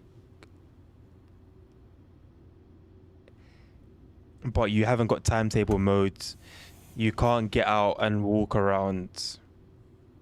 Yeah, right. So you understand, Carter. You get it. Yeah. I don't need to say much more. It's that sort of vibe where you always want a sense of familiarity. You know what? I never got to play it myself to judge for myself, so I won't speak on it. But from what I've watched, which is a fair bit, it does seem fun. Trolling aside, it does seem fun. And in all honesty, I hope they smash it. I really, really do. Competition is good for everyone. God, how do trolls get dealt with in Simrail? If you've got somebody playing the role of a signal and they're trolling, or someone in a train that's trolling, how does that get dealt with? Because I feel like that is one of the main bugbearers when it comes to multiplayer is trolls. You know what? I love this seating position. I'm so glad that it's on the second deck.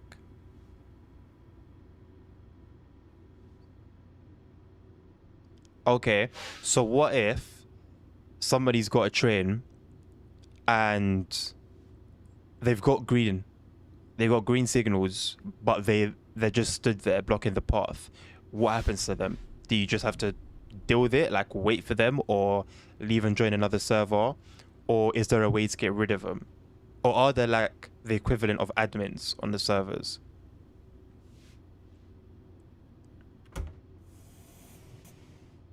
I'm assuming there aren't many trolls because pretty much all the footage I've seen was smooth. I trust that the game's not going to mess with my junctions.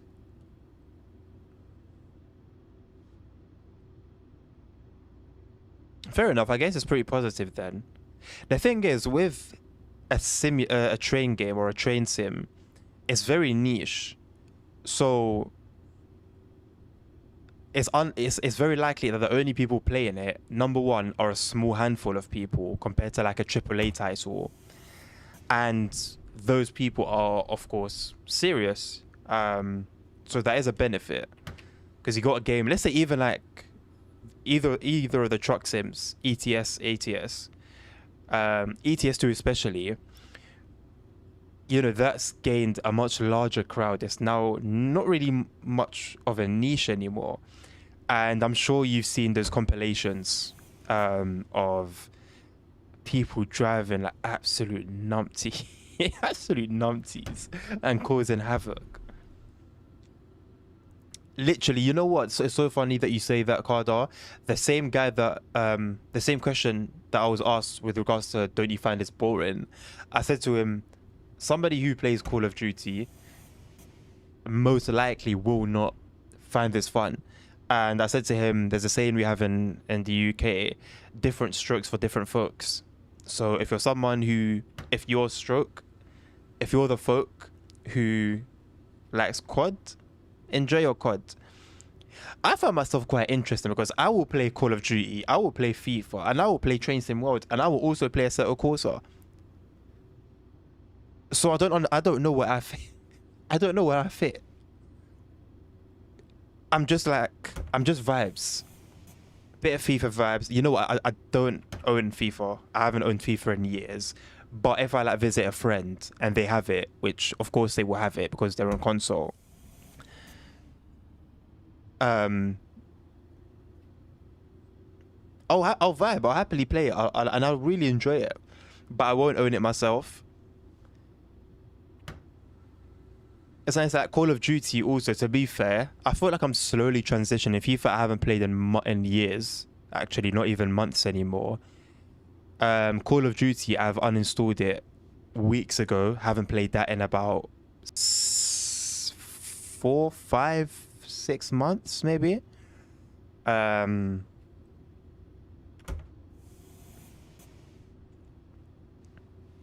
it's just that I was never good at it. No, it's the fact that my friends don't play it anymore. I don't have many friends anyway, but, well, okay, the one friend that I played with no longer plays, so there's no point. It's not a game I'd play by myself.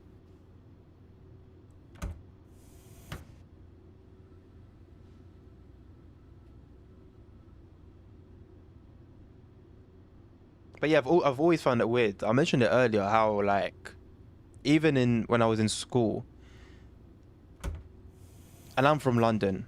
I've lived in London my whole life. So typically you'd find, especially back when I was in school, you'd find people would just be interested in FIFA and COD. That's it. That's all they would talk about. So I would just be there in a corner, like, just nodding my head, trying to be part of the conversation, whereby, no, I wouldn't say I was trying to be part of the conversation. I wasn't part of the conversation. I enjoyed listening to them anyway, to the arguments and the debates. But I would just be in my corner because I know I'd go home and play, like, GTA San Andreas multiplayer and hop on a roleplay server or on, like, a driving server that somewhat simulates real life. Take that how you want, with it being in a GTA game. I'd go home and play Euro Truck. So I've always been different. Why? I don't know. I think since I was young, I loved realism. So that's why, whether it's a train sim, whether it's a driving sim, whether it's a racing sim, I guess my passion is right in front of me. I have a steering wheel. You won't see it on the webcam, but I have a steering wheel. So I think that's where my absolute passion lays. But I will absolutely enjoy putting hours into something like this and not look back on it at all.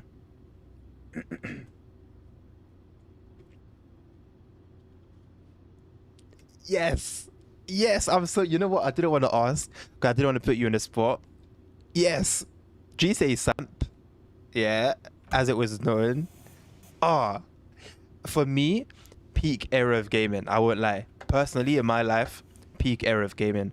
I failed my exams because of it. I don't care. I would go back and do it all over again. I had the time of my life. And it literally took about 10 minutes for us to get here. Perfect. You know what?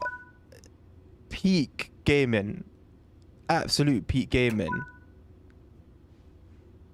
That's like the only game I can say I was addicted to. You know, people were addicted to like League of Legends, still are, I guess. RuneScape. Nah, boy, those roleplay servers. Next generation gaming. If you know, you know. If you know, you know. Next generation gaming. Before it got hacked. What was off? Was it TMS? And let's turn our headlights off as well. And let's turn the marker lights on. Oh, marker lights are on. Nice. Oh, so they've been on this whole time. Damn. I didn't realize. The map seemed so big those times. You know what it is? It's just that whole thing of like, again, ignorance is bliss. Like if you don't know that a bigger map will come, or if you don't know of a bigger map, that will just seem huge to you.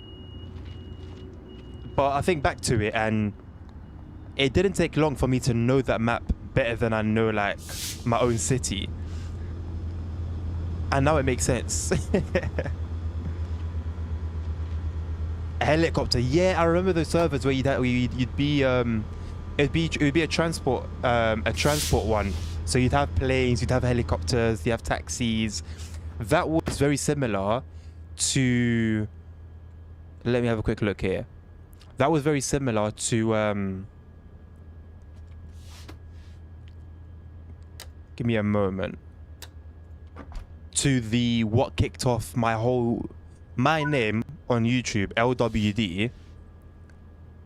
Hold the engine stop button for 1 second.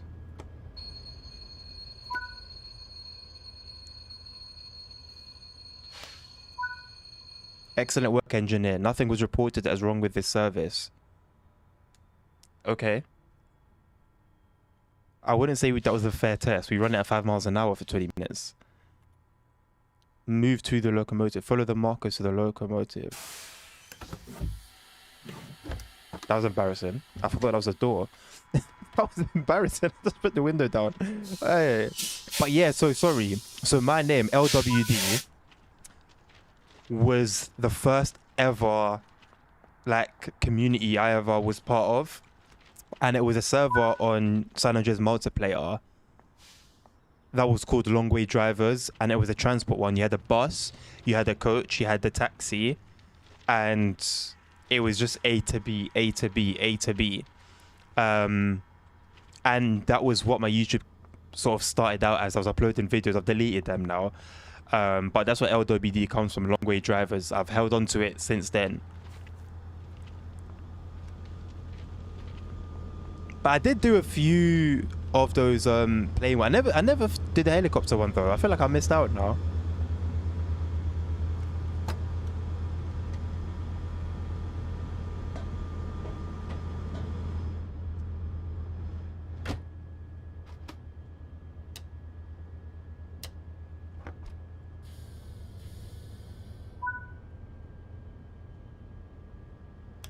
Generator field on.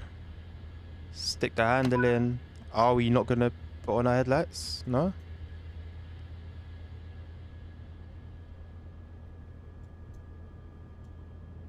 Okay.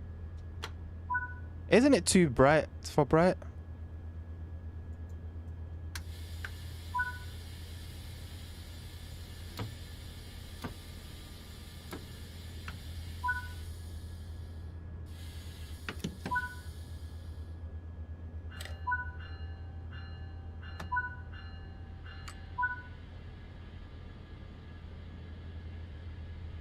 I did, Carter. I've finished all the journeys. Basically, I'm running through the journeys. So what I'm doing is, on stream, well, for YouTube, I want to put out videos. Oh my God, hold on, give me 1 second. Let me set these junctions right. So I want to upload onto YouTube all the journeys of the new routes, all the scenarios of the new routes, and then run through the rest of the journey mode, so all the timetable runs. So I've done the UK. I've now moved on to this. So once I finish this, I'm then going to go on the Austrian route, record all the scenarios, put them up on YouTube, and then go back to the UK route and do the timetable runs. that are in the journey mode, and then do the same here, do the same on the Austrian route. I said I've got this little OCD thing I do. Like, I have to do things a certain way, so that's how I'm doing it. Unless somebody comes in chat and then asks for a route, then I'm more than happy to provide that entertainment. But until somebody asks me specifically to run a route, this is how I'm doing it. So yeah, it might be a little while before we're back on the UK routes, unless you want me to hop on one. But yeah, furthermore on that little OCD thing, I know it's not OCD, but I don't know how else to refer to it. I should have done this first because it begins with A, so alphabetically is how I usually do things as well. But as you can tell by my accent, I had to go for the UK one.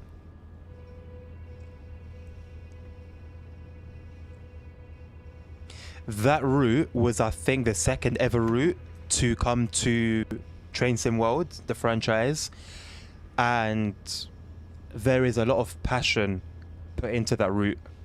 I'll give you a heads up. After that, the quality drops a little bit in routes. So I'm giving you a heads up so you don't be like too disappointed. And the 166 services that you're going to be doing,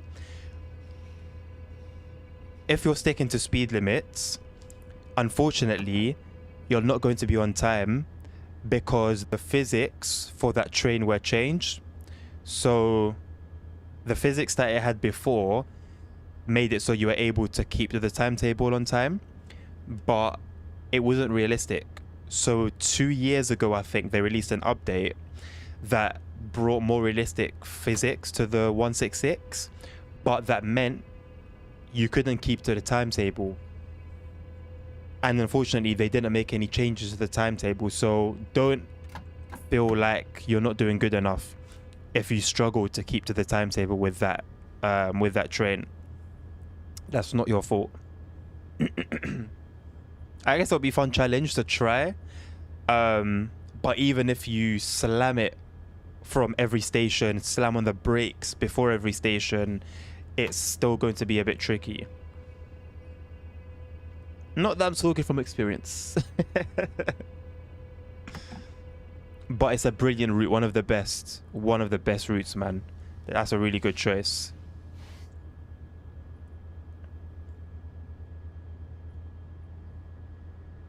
Well, how about that for timing? There you go. So yeah, it's not you. You know that Drake song and it was like, it's not you, it's me? It wasn't like that, but anyway. Yeah, it's basically that sort of thing. Yeah, that was what they fixed. And to be fair, it was a fix. It was a good thing they did. They didn't have enough time to fix the timetable. And that's the pattern you're going to sort of see with Dovetail, with the developers, is that there was time for some things and that meant that there weren't time for other things.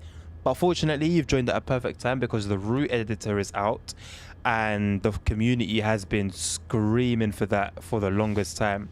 So hopefully that's going to enable users to fix a lot of things, a lot of issues with a few routes. Yeah, the modding community, don't be afraid. I know some people are afraid to mess around with mods.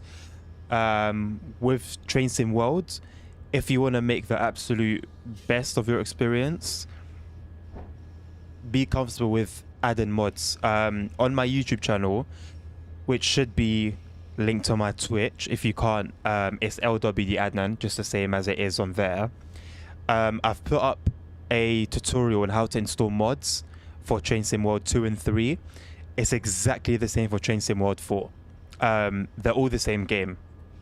They're all exactly the same game, just different numbers for marketing purposes, which depends what way you look at it, whether you hate that or don't mind it. But if you're not comfortable with mods, go look at my tutorial, and yeah, it will be a game changer. I promise you that. Some routes, and people have testified, it's not just me saying this, once you've run it with mods, you can't run it without mods.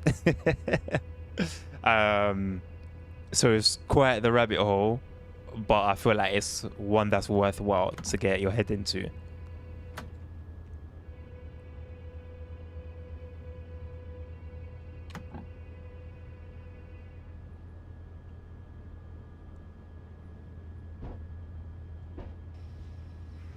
I'm assuming by your name card you're Dutch.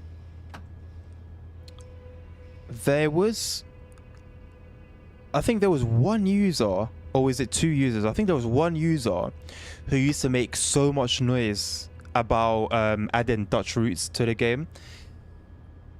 I don't know. I haven't seen any of his posts in a while.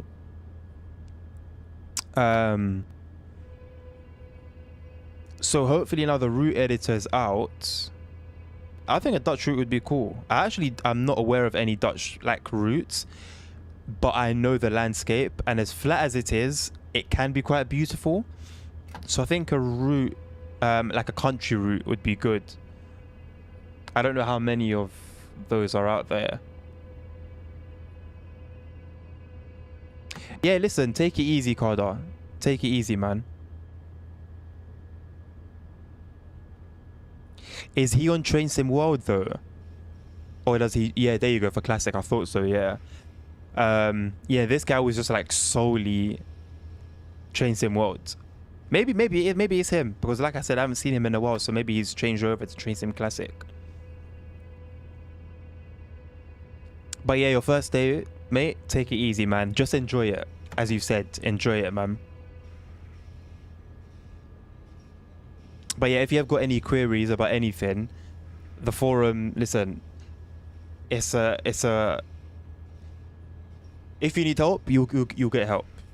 It's a community of people that love trains. That's why even the negativity it's out of passion. It's out of passion. It's about just wanting a better game, basically. So if you do happen to go on the forum, don't feel disheartened. Everyone's passionate. Everyone wants the same goal. Everyone wants the game to be the best it can possibly be. At the end of the day, there's nothing like it, as we've already said.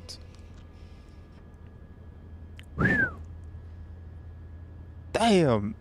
You know what? I've played a lot of Euro Truck over like almost over a decade, and I haven't got 1,000 hours. Damn. Fair play to you. Fair play.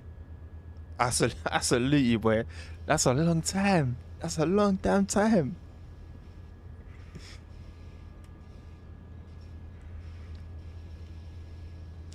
I mean, to be fair, I tried Classic.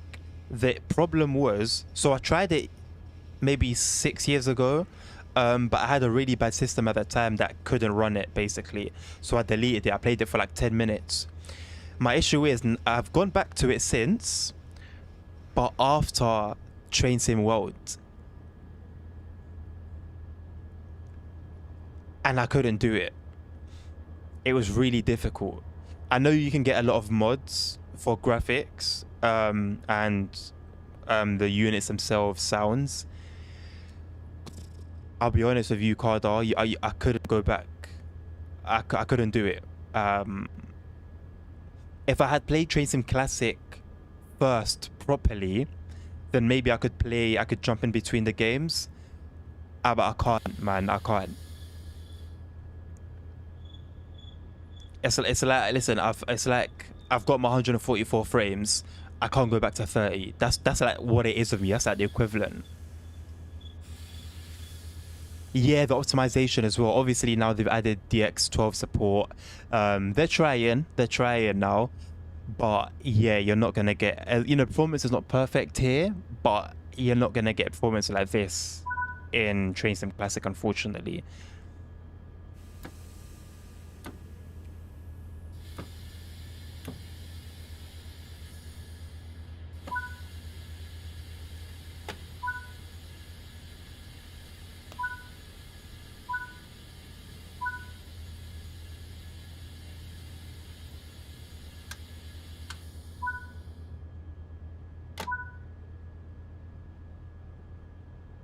Let me turn this stuff off in case it...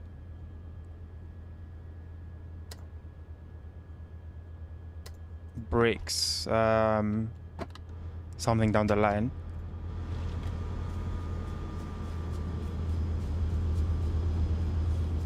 The thing is, they're stuck, aren't they, with... I don't know if the X12 is just graphics related, but I know they have the issue whereby the game prefers single core. It's a single core processor game because of course it's built on such an old engine. So yeah, the modern processors just, it's not very compatible. It will run obviously, but you won't get the best performance, and that's weird. But at least they're doing something about it. At least a lot of people said that they're gonna give up on Train Sim Classic because of Train Sim World. So it's great to see that that's not the case.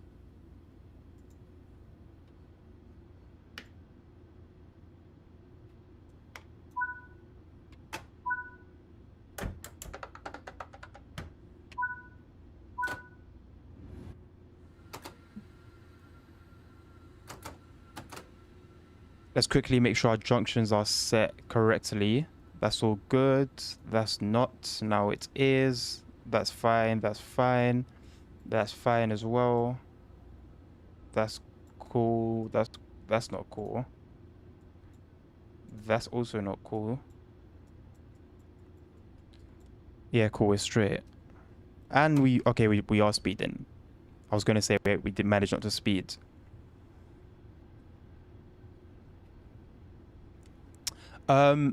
There were custom scenarios. Oh, were they custom? Okay, not custom.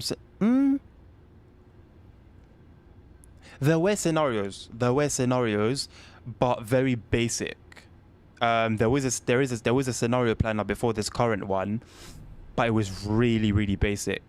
So nothing like incredible came out like what you'd see on Train Sim Classic.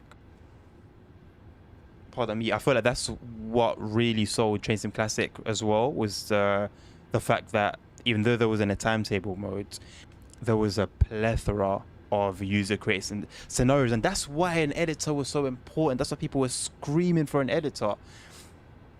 It's a game changer.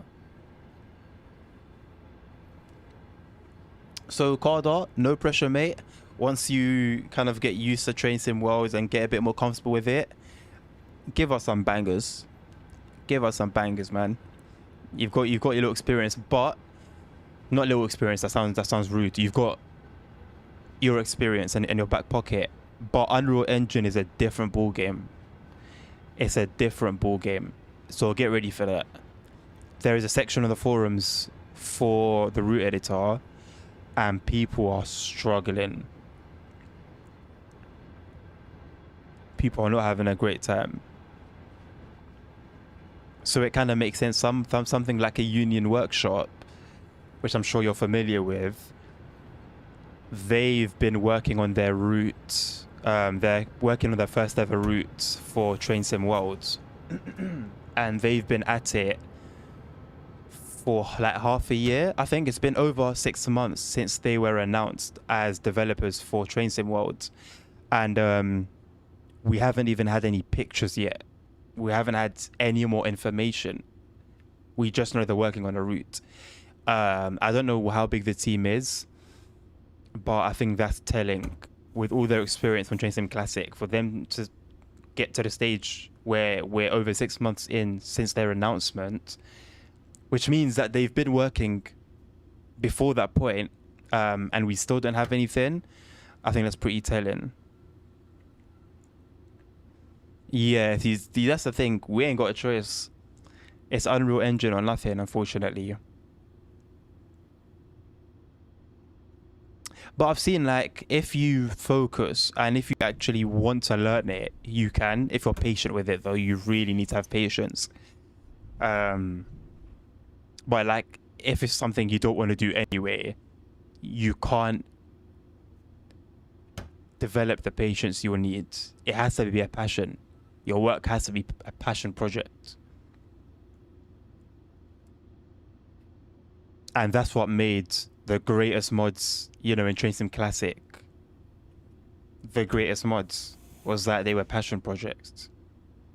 I know there was some monetary gain here and there, but ultimately it came from passion. And that's also a thing as well, where with the shortfalls of Train Sim World, you have to remember there are passionate people on the team, definitely, but it's a business. So at the end of the day, passion isn't going to overrule a time frame.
Yeah, there you go. That's a brilliant example, actually.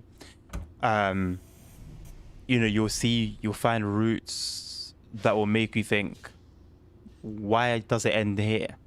You know, um, and that's just a collateral from forced time frames, unfortunately. But you got other things to make up for it. Eventually one may get bored of like constant A to B, A to B, A to B routes with kind of like no fun in the middle, no branches, etc. But you've got a lot more to enjoy, basically. But this is the thing, now that the editor is open, I'm sure people will start looking into creating these long routes.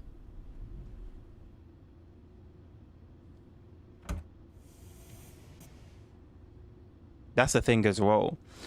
With something like a Euro Truck, I've got map mods that mean I could drive from one side to the other and it would take me 3 or 4 hours real time. So I've never shied away from that sort of thing, and I really feel like if I had started with Train Sim Classic, it would have really bothered me having to deal with the shortened versions. It's like coming from a 5-course meal and somebody just giving you a snack and saying, yeah, well, this is it. But at least a snack tastes better than the 5-course meal. So then it's like, what trade-off are you willing to make? Are you willing to make the trade-off in quality? Or are you willing to get rid of quantity?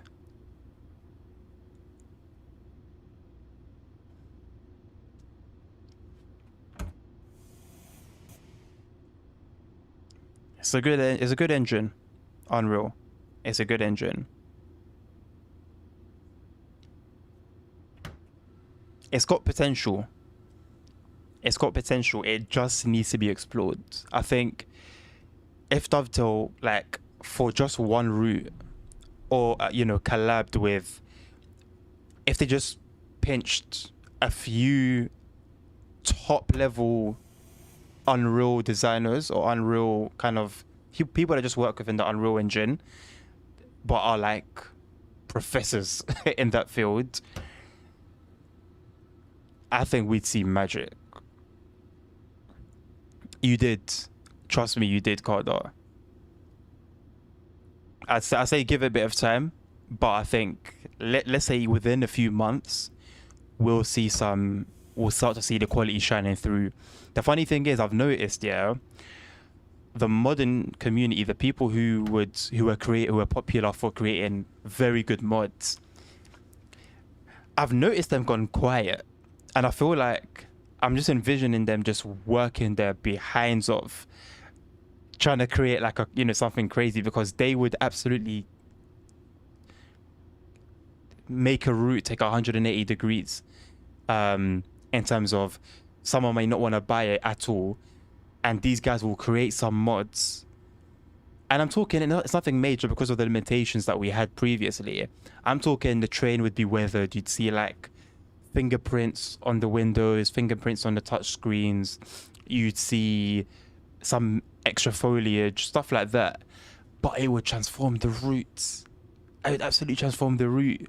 And I feel like those guys are now quietly behind the scenes, unleashing everything they have.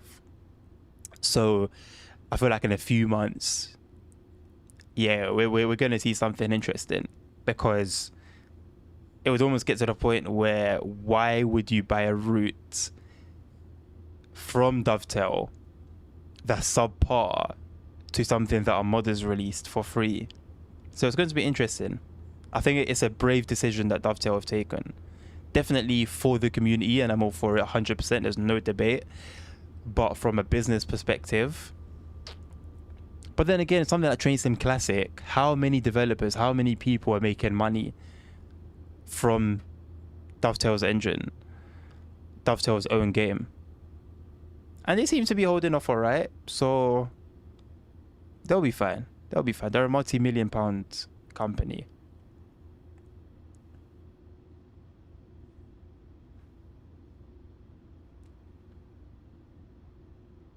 Right, so I've arrived a little early here somehow.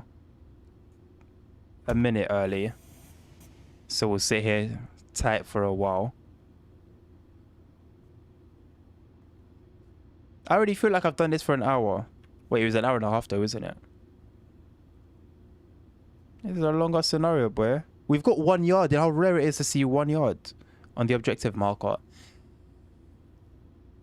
Unless they brought it in, because it would always be 2. I appreciate you, Carter. Thank you. Big up yourself. Appreciate that.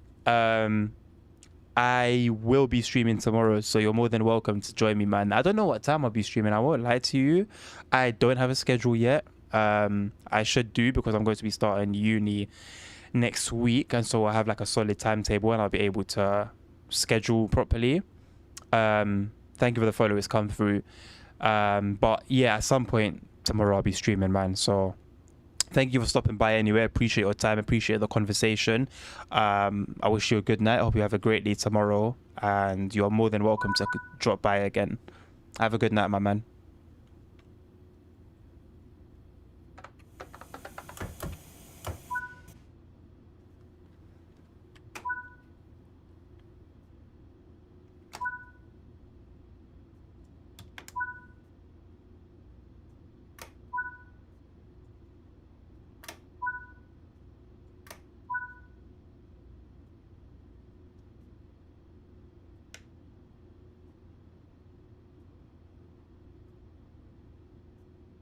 I don't know if you've gone, but I just saw your message about you being live. I will definitely keep an eye out on that, man.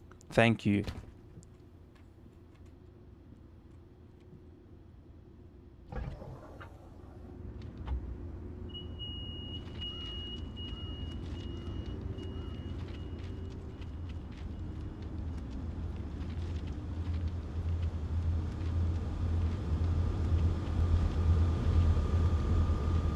I should just turn all these trains off. They make so much noise, and I'm sure they affect performance just sitting there idling.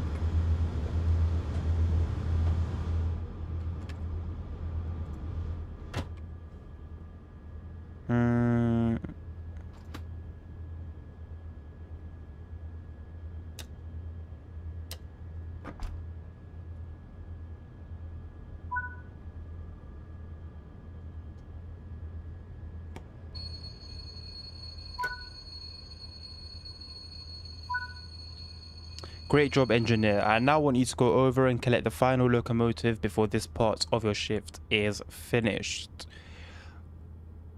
Cool.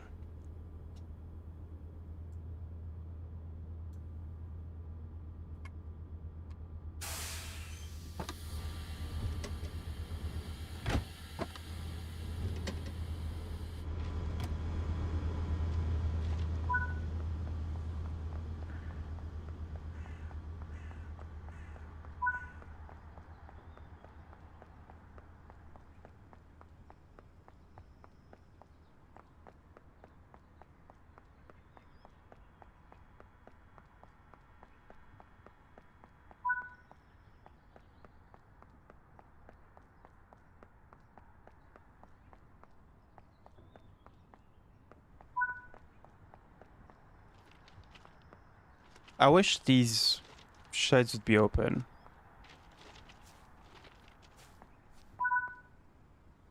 Good work, engineer. The next train has arrived. The engineer on this service has stated that a fault has developed somewhere. Take the locomotive into train storage track 02. The depot staff will hopefully be able to rectify it. Very well. It hasn't arrived, but soon to do so. I don't mind too tough the repetitiveness of this particular scenario.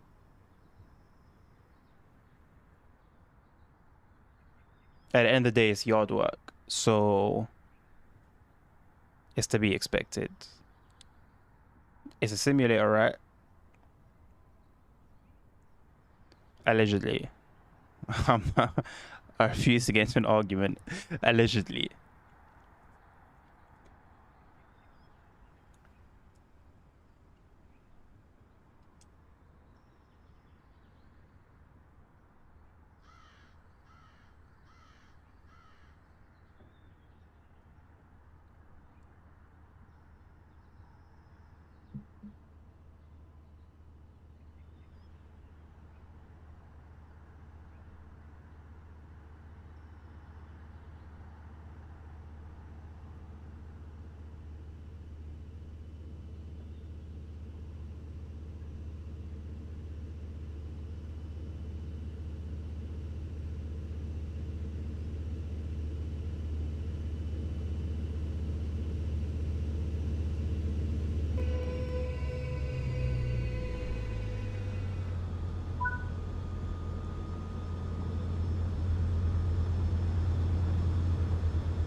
All right. Let's get moving. Our final move of the day.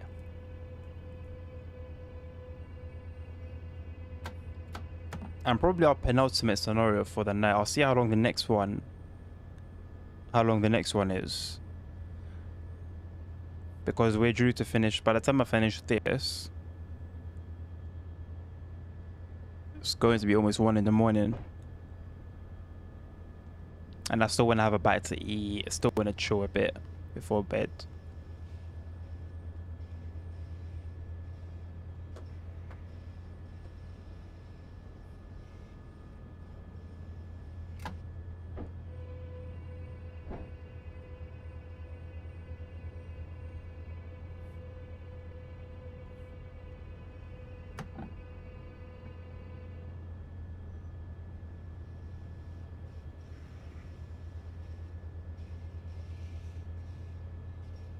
I think I was a bit intimidated by this route and just my lack of experience with American. Not lack of experience, but it's been a while. I'm very rusty. But I feel like I've gelled with the unit pretty well. Whether it's the cab car or the loco itself.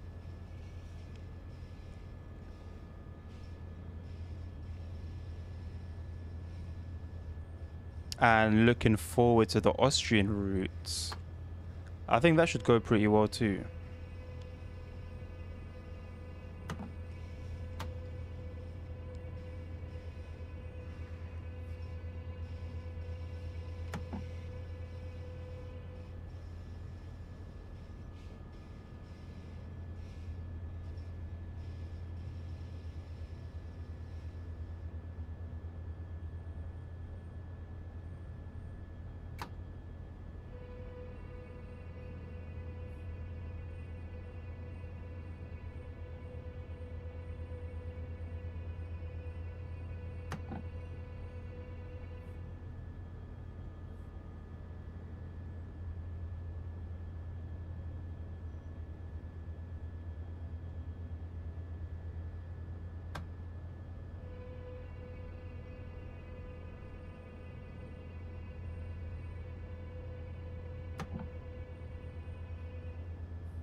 Surely, now maybe I'm wrong here and there's something I'm missing, but surely, like, what harm would it do if the speed limit was 10 miles an hour? Let's say it was doubled from 5 miles an hour to 10 miles an hour, right? What harm would that do? At 10 miles an hour, one can still be in complete control of the train. These trains are very good brakes, very responsive brakes.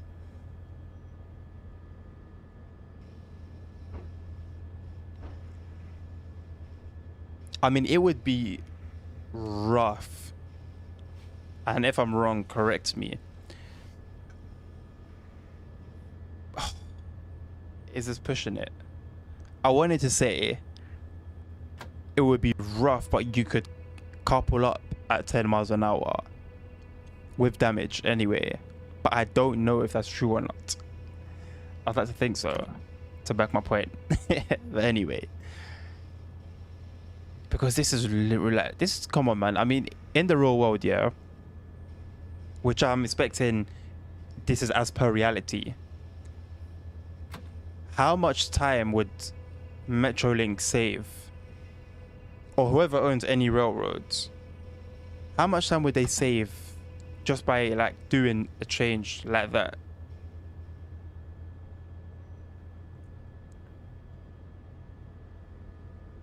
You got some lines over on East Coast Mainland that are 25 miles an hour.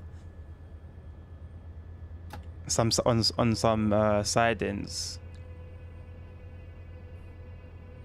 and that was fine.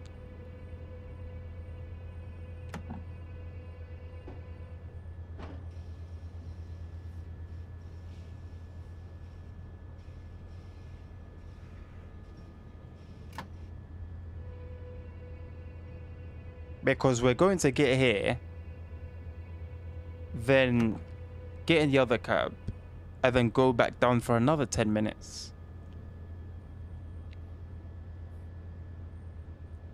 But it could be 5 minutes. Meaning we could be there right now, literally right now, because we're 5 minutes in, and be on our way back.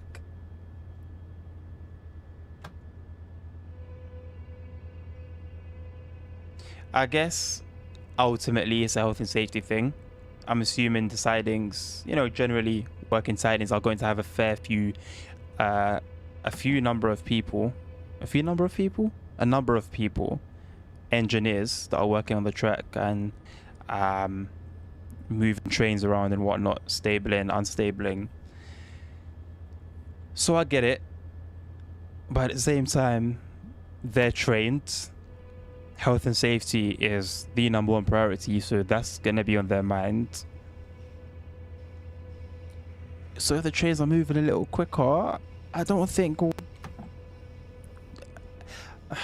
statistically we might see a couple more casualties. Naturally, I think it's impossible not to.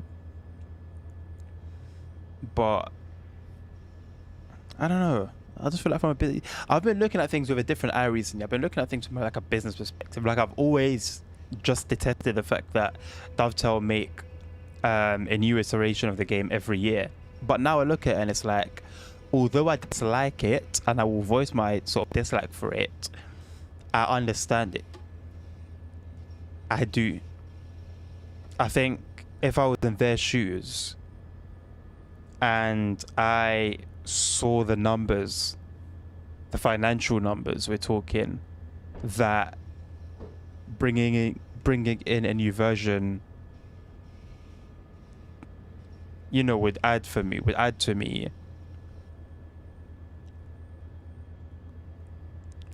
I would go for it, but I wouldn't compromise anything. Sometimes quality's compromise. I wouldn't compromise anything. I'd look into seeing cool. I know that's upset some of our customer base. Where can we, or how can we make it up to them? And I feel like if we saw a bit more of that from Dovetail, the relationship as a whole would be a lot better. It's not bad. They don't have a bad relationship with the community. And I know some people may debate that, but I think in general that's a fair point to make. But I'm sure I can say that the relationship would be better.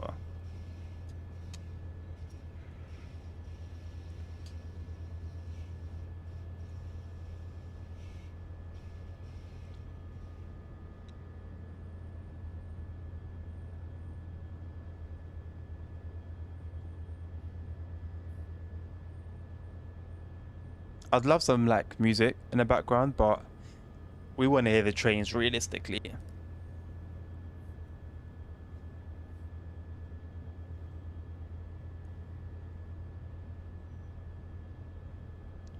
Otherwise, what's the point? If it's like a long run, I wouldn't mind like a podcast. But I'd still want to hear the train.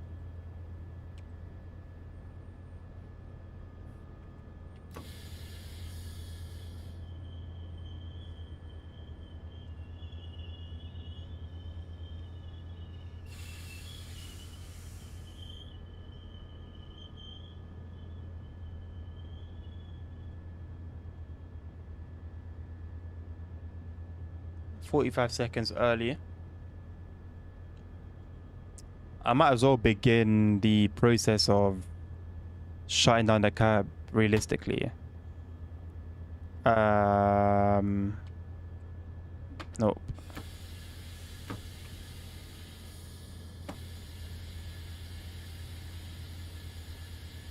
I'm not sure if it's going to tell me anything with regards to that, so I'm going to leave that. Turn the lights off. Where's my marker light button actually? I saw it, I don't remember where it is. It's here. Let me turn the safety systems off before anything ticks off the train. Marker lights, where y'all at? Front marker lights.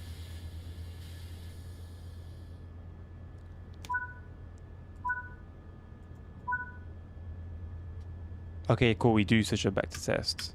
Makes sense, I guess, ultimately. All right, let's move over to the other side. I guess they put us here for a reason.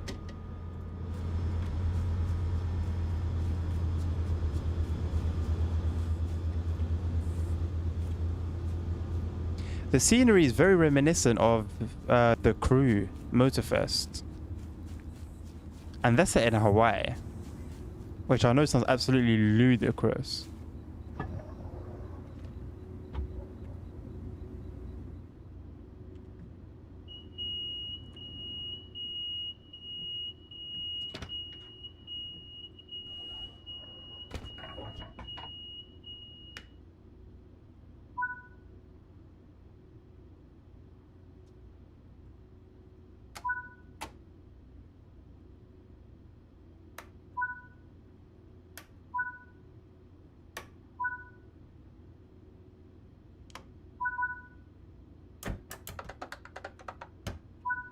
Oh, I love that sound.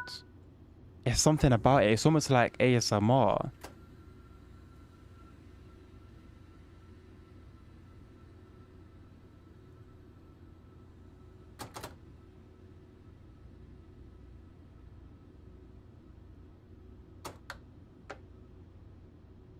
I wonder if it's harmful to get moving before the brakes have completely released. I'd hope not. Those junctions are fine. This one is now fine. This one's cool. That's alright. That is perfect. That is now perfect. That is also now perfect. And I believe that's the last one. Cool. To be fair, we've got a pretty busy yard with all these trains. I like that. So yeah, I did say 10 minutes. I think from the get-go, we have 12 minutes, 11 minutes now. I think we had, I'd say like 13 minutes to get back. So, sit tight. Sometimes I wonder why I will upload YouTube videos like this, because there is no way someone will take the time to sit down and attentively watch an hour and a half or almost 2 hours of this. There's no way. There's no way.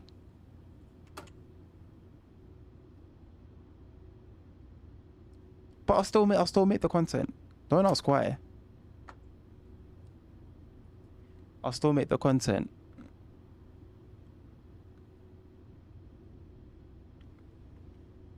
And I'm gonna get those 1,000 subscribers regardless. I can't believe it's Clash of the Crew. Because I'm having a lot more fun with this. And I feel like I shouldn't even be saying that.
Why does the weather only show from a certain angle? How have I not put headlights on?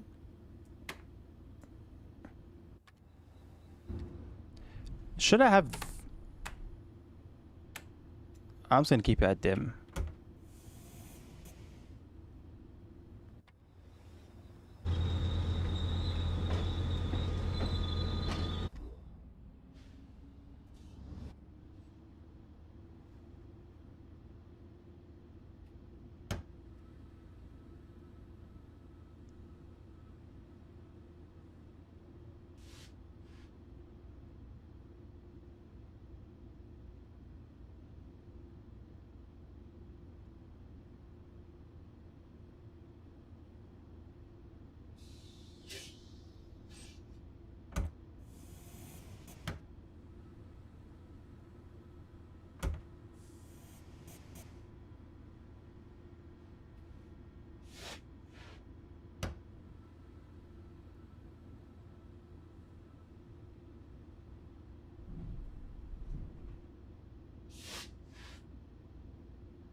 Hey, no way I'm doing another route after this. I'm finished. The waiter and it just smacks me like a bus out of nowhere. I'm finishing this run and I'm piecing out. I will edit what I need to edit tomorrow. I will stream what I need to stream tomorrow. I am drained.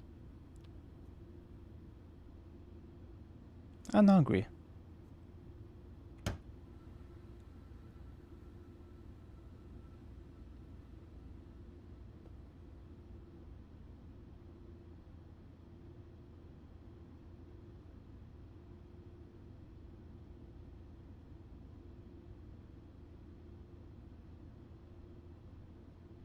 We are so close. So damn close.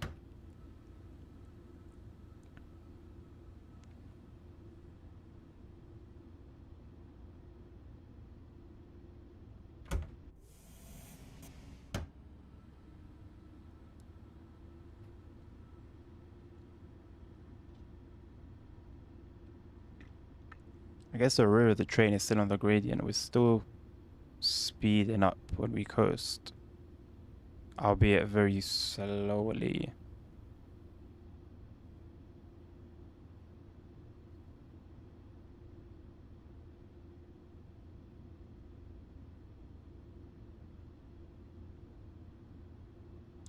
I haven't had Titleist hit me like that in a while. Wow. I was completely fine, and then all of a sudden...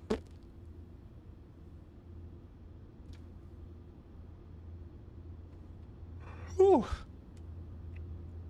Boy, oh boy.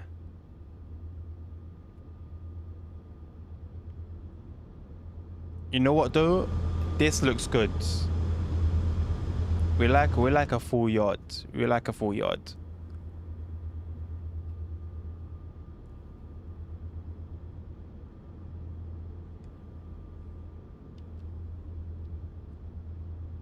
Although I find it weird they're all being stored at sort of like middle of the day.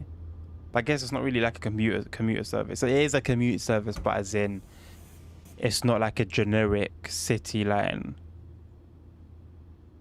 Because to be fair, it's even quiet after the morning rush hour, but then it's not too far from the afternoon run. Maybe they're being like prepared for the afternoon rush hour, if there is a rush hour somewhere on this route. It goes to LA, so I guess the answer would be yes.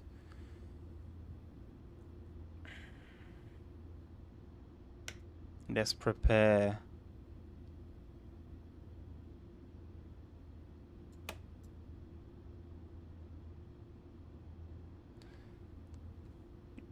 I don't even remember what needs to be prepared. I'm just gonna wait.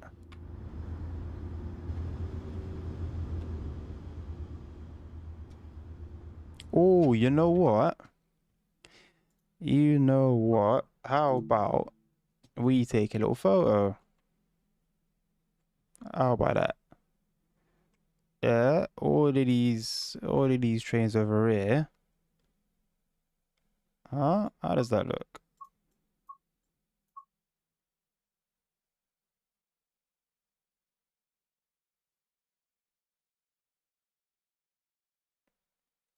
Yeah.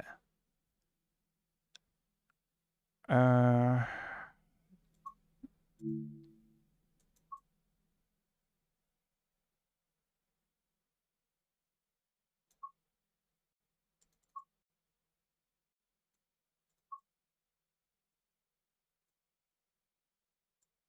the fog just gets in the way just a touch. Just a touch. Whoops.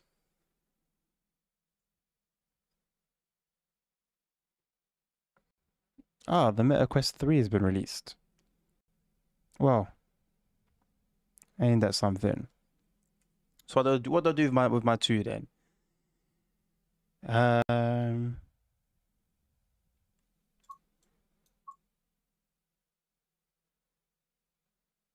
Yeah. It's missing something and I don't know what that something is. Anyway, don't care.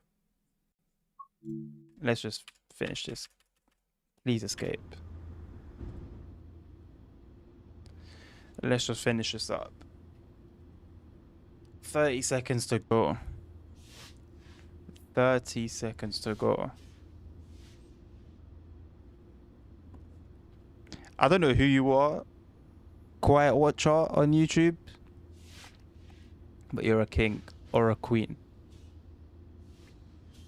I don't know what you're doing here.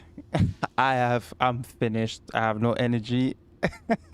It's late. I'm about to finish up and you're just there. I appreciate you. You don't need to say who you are. You don't need to talk. I appreciate you. Handle off.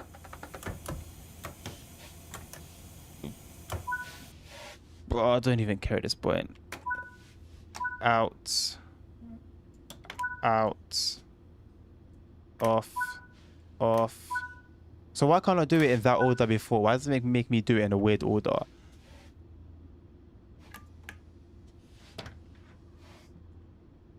And we're out, man. And we are out.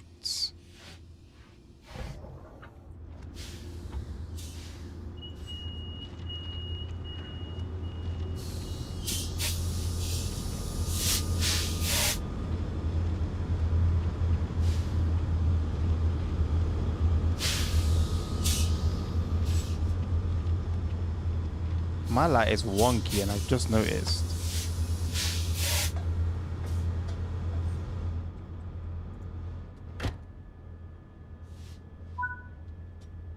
Why does it make me sit in the seat to do this? It doesn't make sense. Because my arm just extends. Great work, engineer. It is time for a break before any consists are due in or out of the depot. Let's see how you did.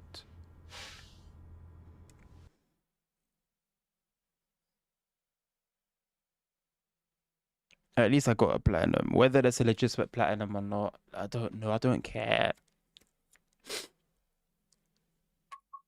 We're done. You know what? This is apparently a good scenario as well. So, yeah, energy should be back for that one. But let's get this beautiful soundtrack going.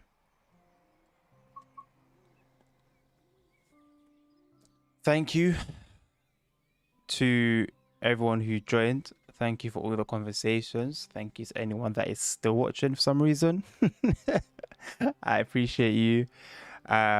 We will be back today. It is past midnight, way past midnight in the UK. So we'll be back later today.